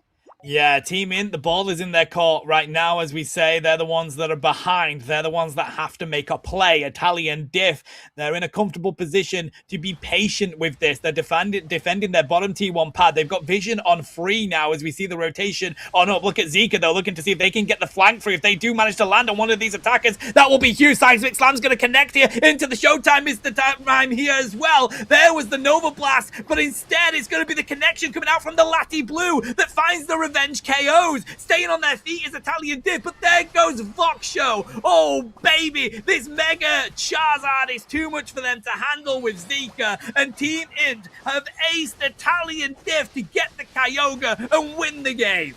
I mean, a brilliant job there. We saw both Mega Evolutions. I thought their Mega Evolutions were going to battle it out at that Kyogre fight. However, DJ went right after the Mewtwo-Y. Mega Gyarados came in and went after Zika, but then the 2 aces of the side of Team Int, Mimikyu and Mega Charizard Y, met in the middle and decided what they wanted to do. I thought it was going to go the way of Italian Diff, but losing Voxshaw at a critical moment was enough. Charizard's going to get some points in, but they could get KO'd for it right now with 30 seconds to go left on the clock. And it seems like Italian Diff still in the lead right now, Tana, by 10 points. Only just, yeah, this is an ever so close one, but leaving Voxshaw in the top side is huge. Trying to use the Showtime for the stun so they can score the points, and that works a treat here for Team Int. Great recognition from Alentia, pulls out the crowd control, and they find the KOs as well. Italian Diff had a moment there to take the win, but Team Int snatch it away from their hands. It was a good defense by Italian Diff. I was surprised that we didn't get that many scores coming through. We only saw the Charizard score 6 points, but then managed to get a KO. But I think it was almost intended. Bring Charizard in, get everyone onto the pad, and then try and KO them to get your scores in. Voxshow, maybe that bottom would have gone better, but it would have allowed the Lati Red to get a score into top side, which would have put the game in Team Int's way anyway. Team Int going to take a very exciting set, 2-1 in this one at our round 6, my guy. Yeah, what a competitive game that was as well, mate. Really enjoyed that from both of those two teams. A brilliant response in those team fights. Let's have a look at these stats, because Team Int are going to continue with their record here. And I tell you what, mate, they are now technically tied, I believe, with Esport Core. So if they lose this final set, Core, Team Int are going to jump them. Oh, I mean, it's exciting to see a shakeup in the top side as well. Team Int looking very strong. Dwayne, Zika, Pancakes, DJ, and Alentia. Strong performance, but take nothing, absolutely nothing away from Italian Diff. Keep S-Dark, Voxshow, Brew, and Jumper putting up a great show. Our first game 3 of the night, and a lot for us to talk about as well, because I have a few questions for you, Tano, about what we were talking about. Well, we might discuss that when we come back for our next set. But thoughts on the Megas so far? Again, I'm with you. I think Mega Gyarados struggling a little bit if the team doesn't support it. We saw Brutal get some good moments there, but if the team isn't there to provide that assistance as well, you kind of struggle on your own. Mega Charizard Y, still a perfect Unite move, although I do like the nerf on it. I think it's a little bit more controllable now if you have the right Pokemon. It's not easy for that Charizard Y to keep you at range in that Unite move as it drops that damage. So I actually like the nerf on that. I think it makes it much more controllable. It's the Mega Lucario that is currently the meta Mega in this game right now, which is why we continue to see it banned. Look, I agree. I know the movement speed of Charizard when it's in its Unite move was also nerfed as well, which is fantastic, because we did see in that specific game, we saw Mega Charizard Y go after the Mewtwo, but then didn't exactly have the full-on damage to take out the Mewtwo Y quick enough, but then didn't have the movement speed to get back and assist the rest of the team there. So you're right. I'm with you on that one. I like the Mega Charizard Y nerfs. I reckon its damage output is probably sitting at exactly where it needs to be. I think in a competitive setting, players know how to deal with the damage output from Mega Mewtwo Y. I think in solo or ranked, if you're doing that kind of thing, it's still going to be a hassle for you to deal with. So in a competitive setting, I think these two Megas are sitting in a pretty good spot in a situation where they might not need to get nerfed out or banned out straight away. Yeah, rightly so. Let's head to a quick break, though, because we have got the matchup of the season to bring you later on. So we're going to head for a quick break. Grab yourself a drink and a snack. We'll be back with you very shortly.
Guten Tag, trainers! We have the mighty championship battle coming up for you here. It's both Rework Esport teams taking on each other, and me and Lobo are going to bring you the action.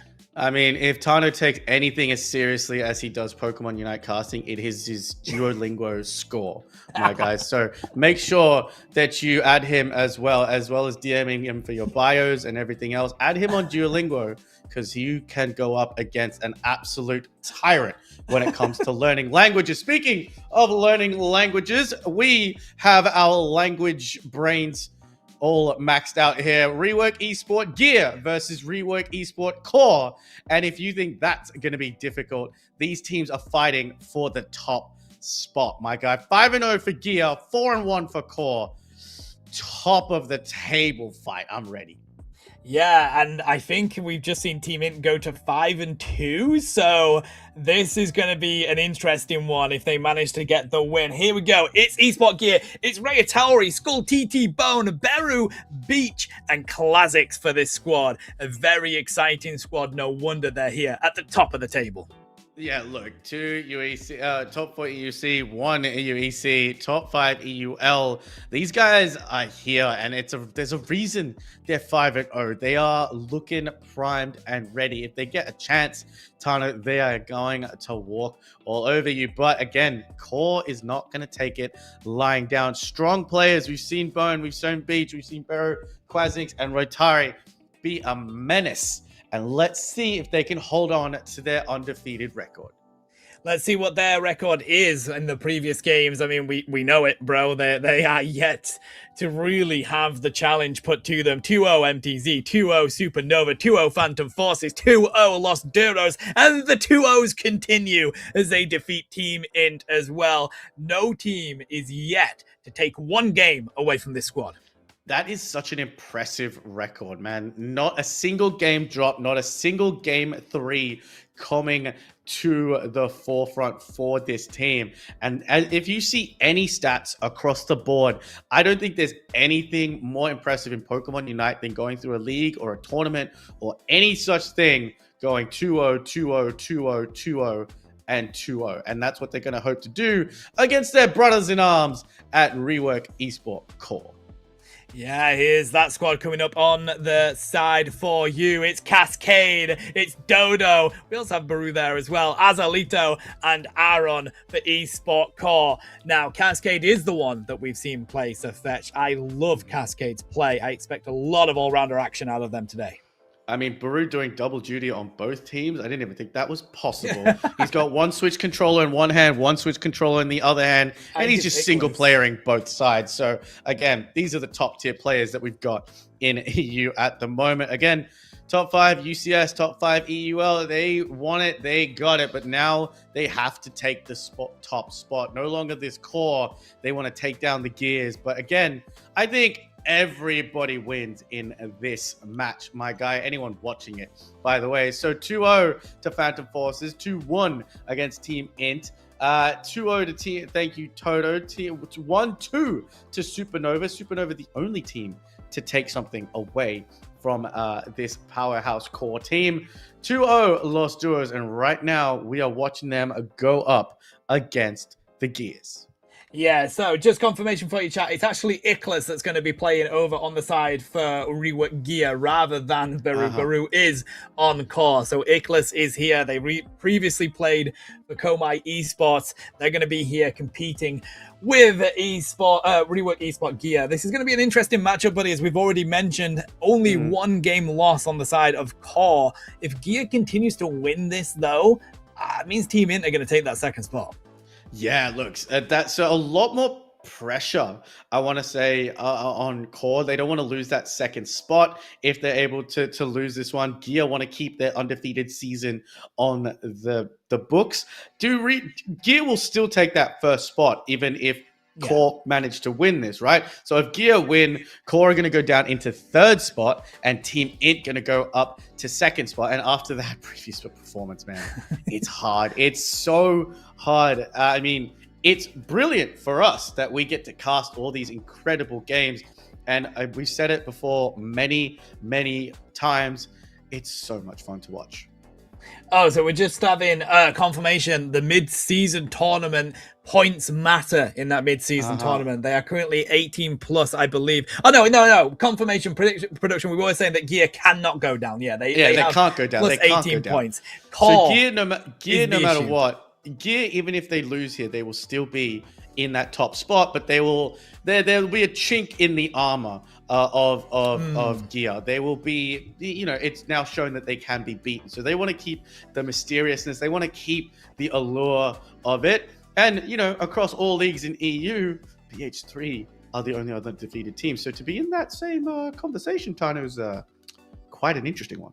Oh, it really is, mate. I mean, the mid-seasonal tournament was just absolutely insane. I'm still not over it. I'm still not over the insane run. I think me and Shaban were saying it's probably one of the most exciting tournaments we ever got to witness. It was insane to see those lower free-ranked teams having the most insane run of anything. But here we go. Let's have a look at these bans, mate. We've talked about them so much. The Fetch will be banned out. Don't want to see that in. There's the Mega Luca and Machamp.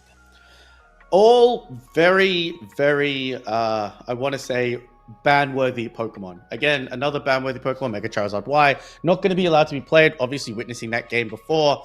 Mega Charizard Y, probably a little bit more effective than the Mega Gyarados, so maybe Mega Gyarados is going to be allowed through. They're not going to allow the Vaporeon as well. You and I have talked about this Pokemon numerous times, that this Pokemon is something stupid. So, I mean, it deserves its place in the ban jail. But what do you think Core are going to ban off? It looks like it might be the nightmare-inducing Darkrai.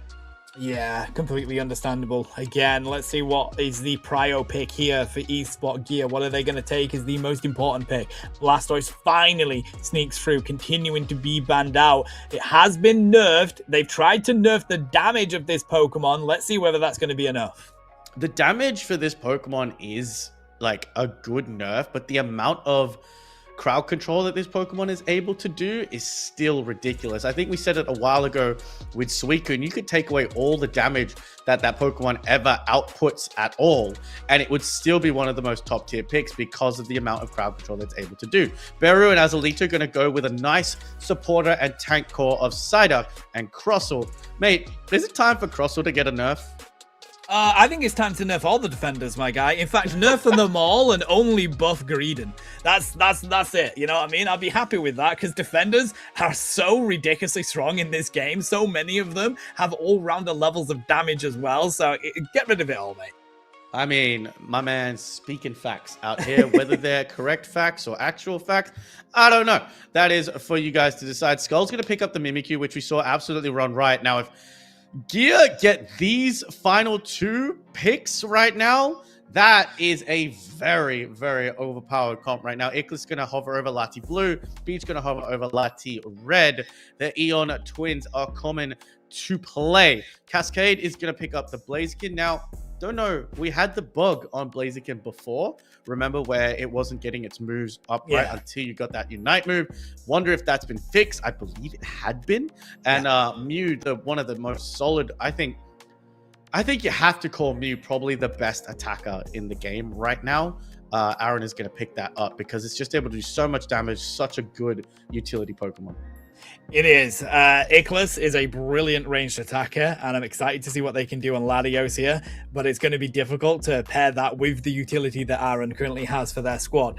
Dodo as well on the field with a Talonflame here is incredibly exciting. This is an interesting matchup. Core are the ones on the back foot. They're the ones that have lost a game during this series so far, and eSport Gear, they've got the responsibility of continuing their unbroken streak. That's a lot of seriousness. That's a lot of stress that can bring you because you want to continue to be undefeated. No, I agree with you. The pressure of being undefeated and being a team that has not dropped a game yet has to be so sky high right now. But again, looking at this comp, Tano, I asked you before, I'm going to ask you again. On paper, where you going? Well, looking at this comp, it's real. This is the toughest one I've had yet. But look at him. Look at his face. He's struggling with this one. I think I'm going to have to give it over to... I'm going to give it to Gear. I'm going to give it to Gear because of the Talonflame, and I love Cascade. Cascade is such a good all-rounder player, so I'm going to give it over there. I'm going to throw my points on it on the prediction in chat. Let's see what happens. All right, let's see where we go. Gear is going to be, I believe, on your purple side. Core is going to be on your orange side. And we're going to refer to them as Gear and Core because putting rework in there, man, that's just too much work. But Talonflame, Mimikyu, your central laners for game number 1. Alrighty, the bet is in. Let's see what happens as eSport Gear are going to send up in this top lane with that Squirtle and Larias combo. Really strong for them. You've got to limit Cascade on this Torchic. Yeah, you do really. You don't want that Torchic to get as high as you can, but that's exactly what Beach is going to do, stealing that away with the Swift. The Lati twins not laning together this time around, which is an interesting one. It would have been, I mean, you don't want to put 2 defenders in one lane. There's a secure once again coming out for the side of Beach. I mean, it's both teams, of course, going to be wary of each other. Not much going on in the early stages that we don't expect right now. No scores just yet, but Skull's going to rotate into this top side. So is Dodo on the Talon, and it looks like they're going to get caught out here as they do manage to get a good dash away from Skull. I mean, look at here. Skull is looking for the Talonflame as well. Dodo managing to go all the way through. Does get shocked with that Bulb Boom. It's going to do a little bit of extra damage. The acrobatics so good, but it is War Turtle that picks up a KO first up, and Gear strikes first blow. Yeah, huge 70-point dunk as well for them at the moment, as we do see Iglis trying to get the damage onto the opposite ranged attacker. Managed to deal with the Crustle in their face right now. Classics with the mean look locks down Dodo. That's going to be so important in this game. In fact, 3 Pokemon attacking them. They do eventually go down, but that's bought space at least for Latios in the bottom lane.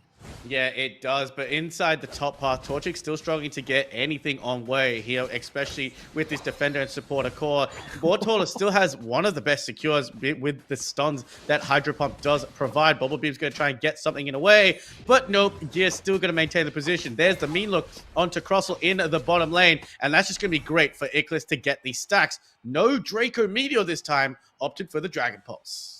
The issue is with dealing with that this Crustle down in the bottom lane, because you have to be in the face of Iglis, is they're just going to stack, mate. That's the one thing you don't want this Latios to do, but you have no choice. You have to stop it from getting farm, and it's just going to build up those stacks. It's Trick Room, my guy! Oh, it's Trick Room! Oh my god, I've got that skin as well. I'm going to play Trick Room with that skin because the green Trick Room is so beautiful. B-E-A-U-tiful. Altaras are on board right now as we go. Lati Red has disappeared, joining its twin in the bottom lane. Talonflame has come down. Dodo wants to pick up a KO, does get one on Iglis as well. Takes to the sky, looking for Beach, but nope, unable to find the second of the Lati duo. Good recognition from Beach, knowing that Fly was coming their way to just provide that assistance, that shielding back onto their team. But eSport Core have found a moment here. They've now broken down that score lead that Gear had, 80 points in, but it's all about this Mimikyu, mate. Trick Room goes down, the Shadow Claws connect, and this is just a menace in this game right now. Skull is cooking, but they do manage to get back to their pad. They tried to nerf one way to make Mimikyu's movement a little bit of a less factor. However, oh! Dodo gets a KO with the flight, but gets KO'd in return. Captures the Regia Steel, unable to use the buff to good effect. But look at where Mimikyu is. Gonna get taken out by the overheat from the Blaziken as well. Luster Purge comes on, trying to do a bit of stun, but the flaming fists are firing as Blaziken picks up another KO. Cascade is on the field now, my guy. This is going to be an issue for eSport Gear. They've got that Blaziken at the levels where it's going to be a threat. Unite move ready to go. They're going to combo that through. Focus Blast finds the KO there, and eSport Core are well and truly back in this game. Yeah, 100-93 as we close on in on the midway. We did see Reggie Roulette, Registeel in the bottom path. Regieleki not shown any love just yet, but Blastoise, access to that Hydro Typhoon could make this objective fight a interesting one. Hydro Typhoon probably, if not the best Unite move in the game. That's right, I said it, and I don't regret it, as we have a rip on the Regieleki. I mean, it's still just so good, isn't it? It's another one of those examples of a Pokemon where if the Unite move continues to be that good and it doesn't get nerfed again on its cooldown, you're always going to want to pick up Blastoise, mate. The crowd control that you can chain with it is good. It's on the levels of like where Seismic Slam was just absolutely broken. I mean, the eject button has to be pulled out by the crosser into the mean look as well. Talonflame takes to the sky, tries to pick up a KO on the Skull, on the Mimikyu. The Aeon Blast does manage to pick up a KO on the Mew. I always thought it was a Mist Blast. The twins are on the field. It could be either one because they look exactly the same. Lost to Purge going to look for Dodo, but Dodo is a Talonflame just to be able to get their way on it. Speaking of surfing back, the Crossel and the side on Lost to Purge does get a reset, but into the play with me, onto Dodo. Could they come down? No, the XP berry was taken, Tano, and Skull wins the 1v1. That is great recognition of knowing the Pokemon that you're up against, mate. Straight into that Trick Room, knowing the fly was going to come their way. Just dodges it. Down here, though, Esport Core have got the zoning through on the side of Gear. The rip on the Regirock continues at the moment. That will be huge for Alentia, but the Surf is going to send them back to Nurse Joy. Continuing to push in is Gear. Can Beach find the KO onto this objective? No. Overheat was there. So was the Electro Ball. Esport Core with the levels they need to start to win this game.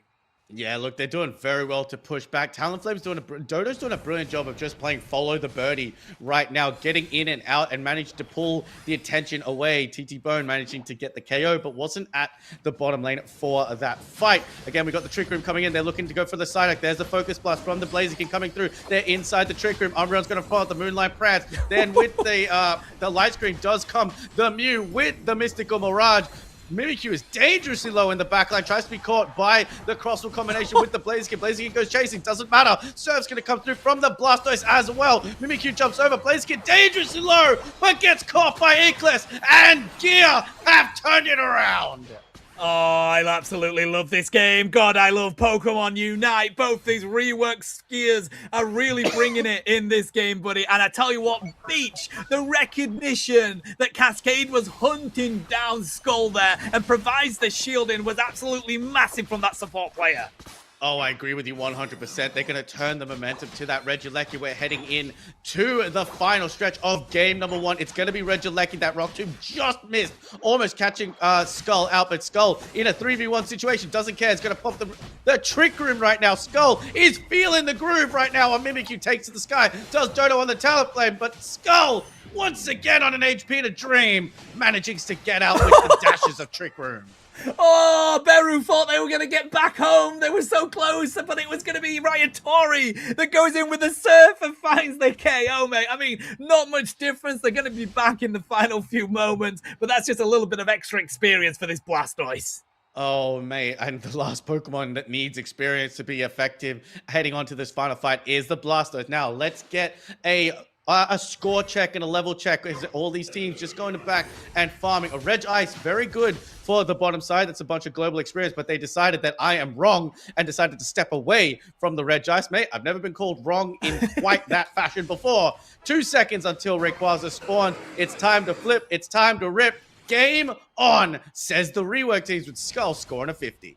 Gotta take the fight with Skull not being there, but they've been a little bit too patient with it now. Hunderburger will go in, and Mimikyu is going to make it back to this game. Oh my god, the eject button from Ickless is perfect! Flame sweep from Dodo trying to shut them down, but they do manage to land the dragon hits, and that's going to be Ickless taking out the secure of Esport Core. Now they've just got Blaziken left to be the one that secures these objectives. They're going to dive in with the eject button onto the side of Ickless once more. It is going to be the X's that finds the KO, and Esport Gear are falling one by one right now. Lobo, Hydra Typhoon, though, manages to get the shielding that they need to keep on the field. Classics is so weak, the Wish is going to connect, but the play with me finds the KO onto the Mew. Ryatori with a brilliant Surf as well, as Esport Core are now on the back foot.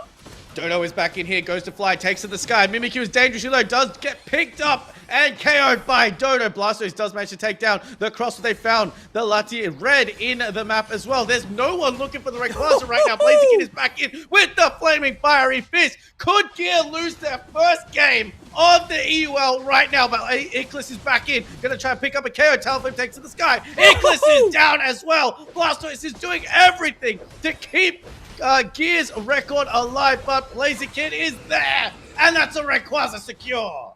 My guy, they've only got 35 seconds left to go and score some points right now, though. Classics is sprinting up to this top lane alongside Skull on the Mimikyu. Will they get a Hundo Burger in? The fly's going to come through. Look to see if they can find the KOs onto the side of Skull right now. Flame Sweep will go through. There's a Hundo Burger, but they need more. We've got 15 seconds left in this game right now, bro, and they found the KO onto Dodo. Can they get enough points in? We've got that Blaziken looking to see if they can hit the middle of that home pad. 5 seconds left. Will Blaziken be able to find enough? They need so many points right now. It's 76, Lobo. I don't know if it's enough for Gear to lose their first game here in EUL Masters.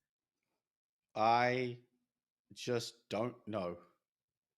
What a game that we just won. That was game 1. It is. I think. Look, let's check the size. Cora's on the orange side. Yeah, they've done it, bro. They've done it. Yeah, they've done it. We were stunned because of the two names, but Core is on the orange side, Gear on your purple side. Core have just given our top seed their first game loss in the EUL Masters League. Oh my God.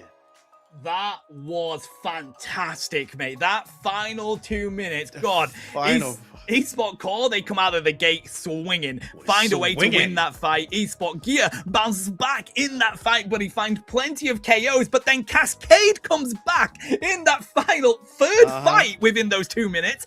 And that's enough to clean up the rest of Gear and take the game. Bro, I would say I'm speechless, but I'm not. I can't stop speaking about it. I think Tano and I broke our words per minute record in that fight each because we both had to hand it off after a minute because these teams just would not stop fighting. I 100% thought that Gear had the better of that, but Dodo picking up a very crucial KO on a returning Icarus who was just in range of that fly, got taken down. Again, Royatari tried so much to do everything that they could in that game, but Cascade come back to the secure. But gotta give a big shout out to Talonflame. Dodo was a brilliant Talonflame, acting as a distraction, acting as a bait, acting and getting the crucial KOs that they needed in that game. That's game 1, mate. That's game 1. That's the first game in a best of 3, and Gear were very strong in that one as well. Now, they do have a choice. Do they want to go Groudon? Do they want to go Kyogre? Or do they want to take the first pick? Cannot wait to see where that one goes because, I mean, that was an insane final 2 minutes. A lot of the time, we did see... so we're just finding out that Rework eSport Gear is going to pick the side. So, I mean, Core is going to select the map, and they have picked Kyogre. Thank you for production for giving us the straight away updates as well. So, Rework eSport Core is going to stay as their first pick. So, this is going to be so interesting because right now, Gear have a chance to not only lose their they've lost their first game loss, but now they have a chance to lose the first set.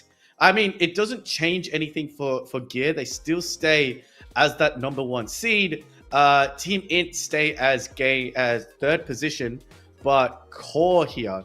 Now, if Gear can bring it back and take us to a game 3 situation, ultimately win the set, Core is going to drop down to third position and Team Int is going to go into that second position. Mate, game 1 was nuts. What is game 2 going to be like? But we're going to start off very, very stock standard and ban out that Mega Lucario.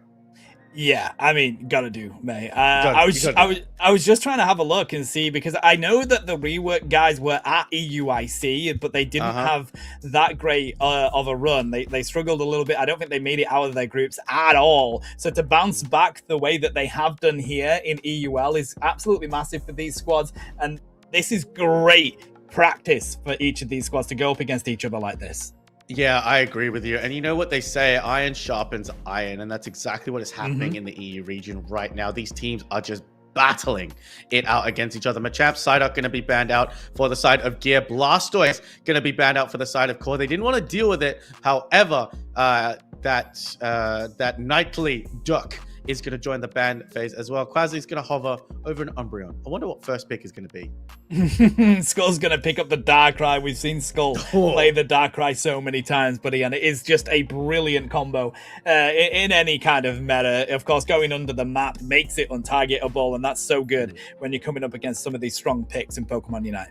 I mean, I just want to point out how hard it is for us to right now see the way, because we got RW Skull, we got RW Azalito. I know. On the different teams, we got RWG, and then we got RW all on one side. I mean, guys, come on, let's fix these names, shall we? Give us casters an easy time out up here. But Quasi's gonna pick up the Umbreon. Ikla's gonna go for the Mew. No Lati Blue this time round. Cascade hovering over the Gulping Duck, which I like to see. However, not gonna be picked this time round. Dodo, I mean, might go with their namesake here, my guy. I haven't seen a Dodo in a while.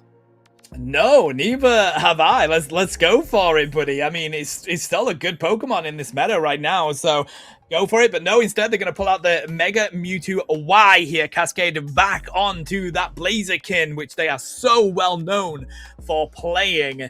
I mean, buddy, I'm loving this. I put up 1k berries on Core to win that last game, and they pulled through for me, so I'm sticking with them. I put up the other 1k for Gear to win that as well, because Caster's got to have some competition as well. But it is what it is. I have a feeling Core might bring this back to a 1-1. Royatari going to pick up Empoleon. Empoleon is a Pokemon I would like to see of more as well. It does seem like a very fun Pokemon to play. It's got when it first came out, it had a lot of sustain when you're inside the whirlpools that it generates. We always love an Eldegoss out here, especially a rapid fire Scarf Eldegoss. However, Dodo going to go over to another, what should be a speedster, if I will, in the Ceruledge. And Ceruledge is so strong in this meta right now. So I have to put you on the spot once again. I'm so glad that you never put me on the spot. That's just how nice of a guy that Mr. Spartan Tano is. On paper, my guy, and I have to preface it by on paper, where you going? Where you leading? Oh, God. I think I'm going to go with Gear here, purely because Skull is on that Darkrai, and I think that's going to be really good with Icarus on the Mew as well. I'm going to go with Gear on paper, but I tell you what, Core, they've built a brilliant comp over there as well. They have built a fantastic comp. Cascade is no slouch on these all-rounders, especially when it comes to a Blaziken secure. We saw how many times in team fights in that game number 1, they were able to turn it around just by having a powerful Pokemon like Blaziken at their heels. So for me, because I am I like chaos. So I do want to just see, I want to see Core take this 2-0 just to upset the table, even though the table doesn't get upset all that much.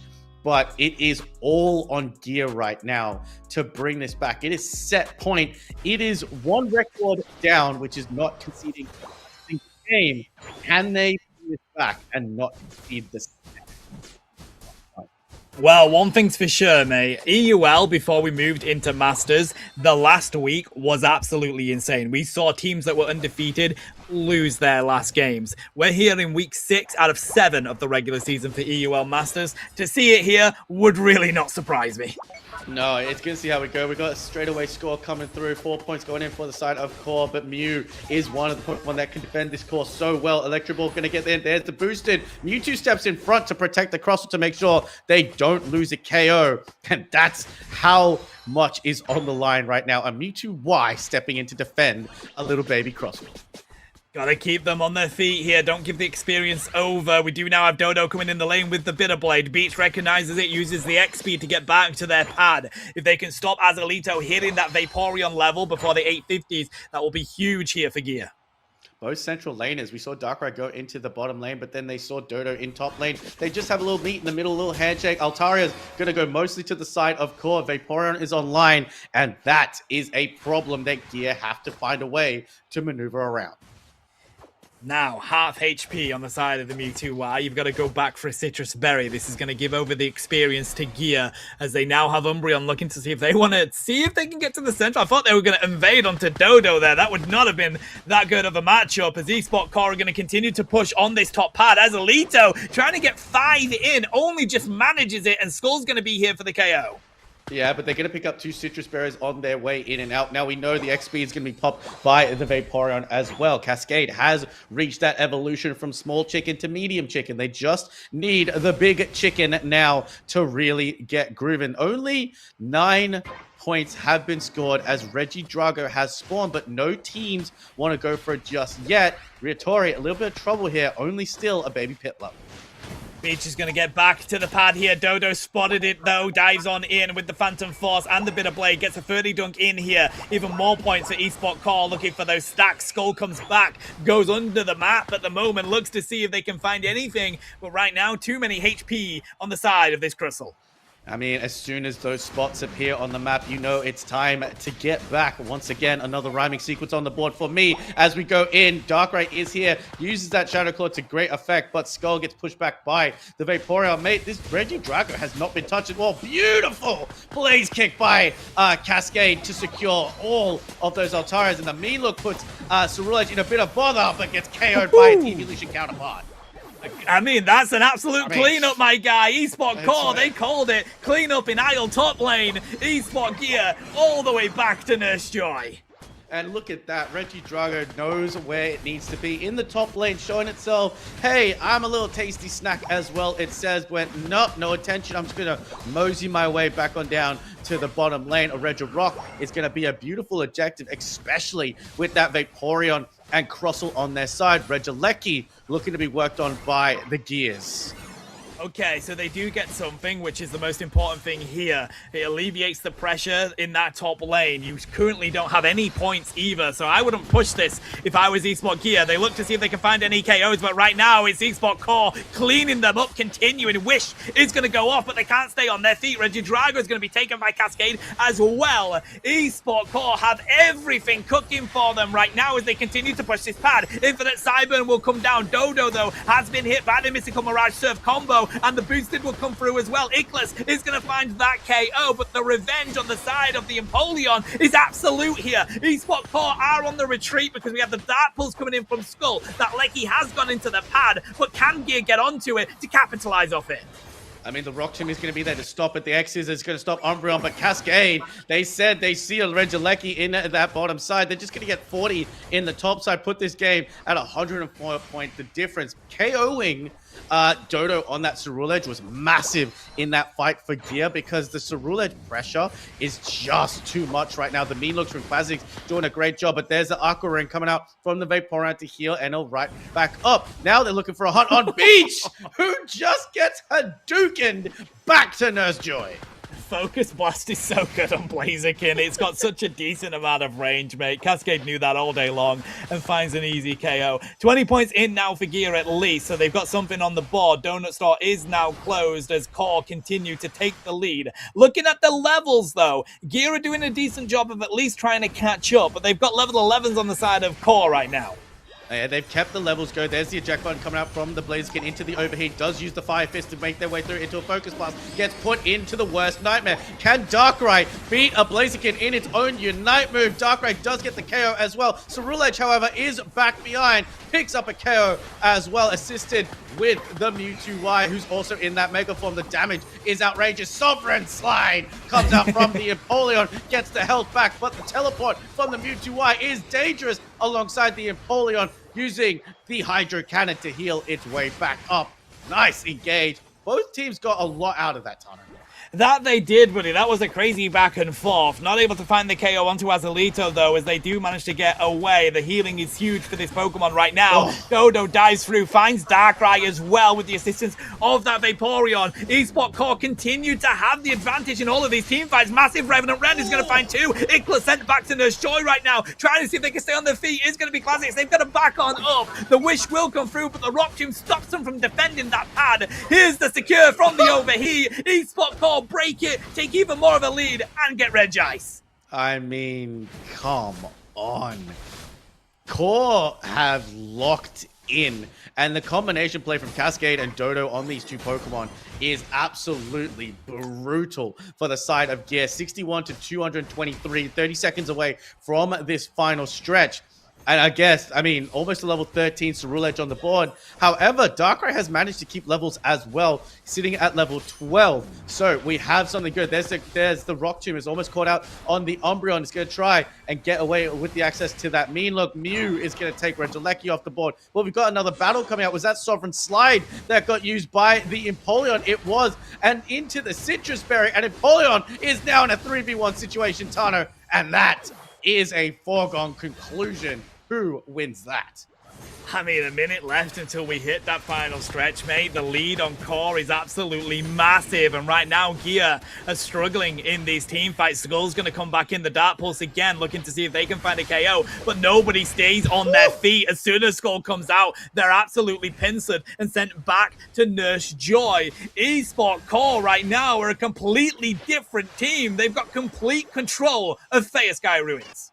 Dodo just knows where they're going to pop up, where Skull's going to pop up on these Dark Pulses, because Dark Pulse, it's really hard to tell unless you know exactly how to play the Pokemon, which most of these people really do. Cascade has been defending this top pad with their lives. Not a single Tier 1 has been broken just yet. 12 seconds to go. This is it, Tano. Rework Esport Gear lost their game 1, and now they could lose their first set. Core wants to make a statement right now. A level 14 Dodo and a level 13 Mewtwo, as well as Cascade on level 12. It comes down to this. Kyogre is here. It's time to get wet and wild with both of the Rework Esport teams.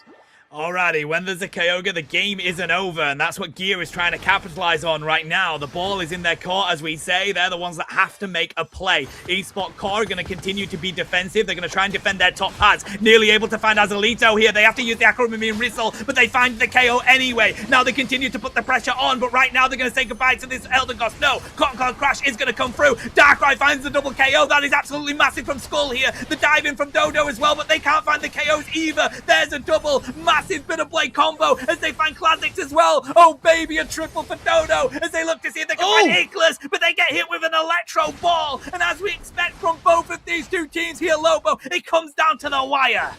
It does come down to the wire. Aaron is still in that mega form. Darkrai hiding. Can they get the side strike on it to the Darkrai? No, just a focus blast into the bush. Says a bye-bye. Iglis wasn't able to get a score into that top lane. Fires the electric ball. Crustle picks up the Citrus Berry. The focus blast again trying to find Iglis, but gets caught with the side strike. The retake of this fight is just as intense as the first one. But Cascade with the Fire Fist gets the team wipe, and Core turn their attention to the Kyogre. As if to make a statement here, my guy Cascade comes in and puts the full stop on this game. Gear are aced, sent back to Nurse Joy to nurse their wounds. With 20 seconds left, Kyogre is taken. And Esport Core, the last time they met Gear in these, it was the seeding stages. It was a 2-1 win for Core then. This is a 2-0 victory for Core now with 10 seconds left. Esport Gear are no longer undefeated in the EUL Masters. And what a story. The table doesn't change, but the mentality changes. The top seed has been beaten. There is a dent in the armor of Esport Gear. Can the other teams follow suit? Because Core put on a 2-game masterclass, my guy. It honestly felt like they were a completely different team in that second game, mate. The first one was insanely competitive, but this one, it was Core all day long. Gear tried their very best to stay up with the level, stay up with the points, but Core capitalized on every single advantage that they had in that game. Cannot wait to see these stats and wait to see all those objectives secured. I just have to talk about it. The change that they made to that central lane was key for me for Gear, because Dodo went with the Cerule Edge with the 10 KOs. Don't let Cascade have a Blaziken. That's just, I mean, just no. But for me, Mimikyu wasn't banned out here. Why would you take it off the playing field? Because again, Mimikyu can probably stand up to the unbelievable pressure that Cascade and Dodo have together. But there's a reason that crown is next to Azalito's name. The pressure that Vaporeon has, even though they got taken out early at that Kyogre fight, their pressure throughout the entire game was unmatched. Yeah, no wonder they take the 63k damage, mate. 66k Mm. healing as well. They were massive in that game for their squad, and it was just really good. Looking at these stats across the board, they look like it was an extremely close game in those team Yeah. fights, but it felt like Core, when they grouped up and fought as a team, Gear just couldn't break through them. I have to say, we talk about some of the best Unite moves in the game. Revenant Rend has to be up there, but it also has to be up there with Gardevoir's Unite, Fairy Singularity, as one of the moves that is so easy to whiff. Yeah. And just concrete hit. But only one objective taken by the side of Gear this time around. That was a Regilecki. The other objectives all went to the side of Esport Core. In that graph, they were in control. Not a single pad broken. We did see Ickless try to go for a 50 in that top side. I don't know if they were interrupted or just decided that they were needed back at the fight instead to try and secure that. Maybe hoping that securing the Kyogre with the rest of their team, leaving a tier 1 up, gives them a chance for easy scores, which is always the case. But Core came back, and with the combination of Cascade, we saw it, man. 3 people around Cascade and Dodo using that Unite move with the Fire Fists came through, and we saw the HP bars evaporate of the rest of Esport Gear. Well, listen, mate, you wanted a 2-0 victory to Core, and they gave you your wish. They heard I'm not that happy call. about it. I'm not happy about it. Like, I said I wanted to play Chaos. I wasn't happy about it. But again, I think Core came in here with a point to prove, and I think they proved it. They really did. I mean, this just shows how incredibly good both of these rework squads are. They're 5-1 on the season now, mate. They're 1-2 on the season. Team In ever so close to being able to get to that second seed. Core refused to let that happen here, and they take down the #1 seed in this entire league to make sure that that doesn't. And look, it's already been changed on the bottom of our screens. We've got 5-1, 5-1. Both rework esport teams are so incredibly good at the moment. And let's not forget, Team In is right there on their trails as well to get back up into that top 3. To see these teams come up against each other, and I don't know about you, Tano, ever since EUIC, the EU teams have been on a show. Wherever you and I have managed to cast them, wherever we've managed to cast them, it's always an absolute banger of a match without any other way to describe it. No, you're absolutely right, mate. As we were saying, like, there's so many leagues in EU right now, so many opportunities for these teams to practice, and a huge shout out to all of these grassroots organizations like Unity Clash here that are putting on all this effort for people, because we have seen a huge improvement in this region because of these leagues that are going on. Team In is the perfect example. I love that team so much. They have developed so much in this past year, and it really symbolizes the grassroots of Pokemon Unite is just absolutely incredible, mate. Yeah, look, you have a fondness for Team In, as I do with all of these teams. I have a fondness for Los Duros and MTZ. We have our teams that are competing in the UCS League that we're such fans of because we got to meet them in person, and seeing finally for us putting faces to names was such a brilliant experience for us that it makes casting these games even more emotional for us. It's too hard.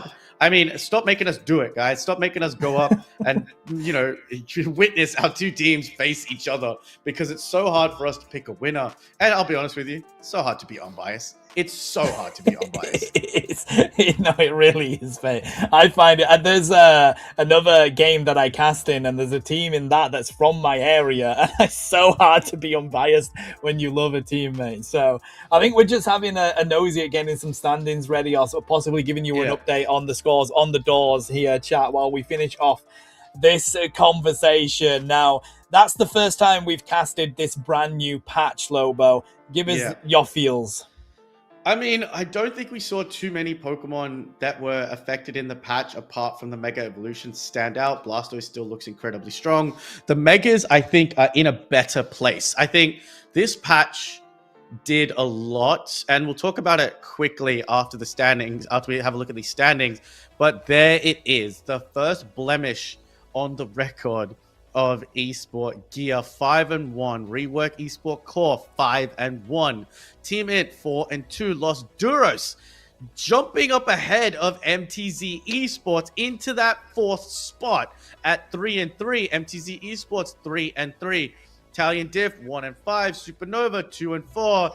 Phantom Force is still yet to get rolling here, but I have absolutely no doubt that they will come out swinging against their next opponents. Well, one more week in this regular season. Those points, all that difference is down to the mid-seasonal tournament that happened. Los Duros do manage to get the jump over MTZ there. This is such an exciting league, mate, and these teams have been so impressive.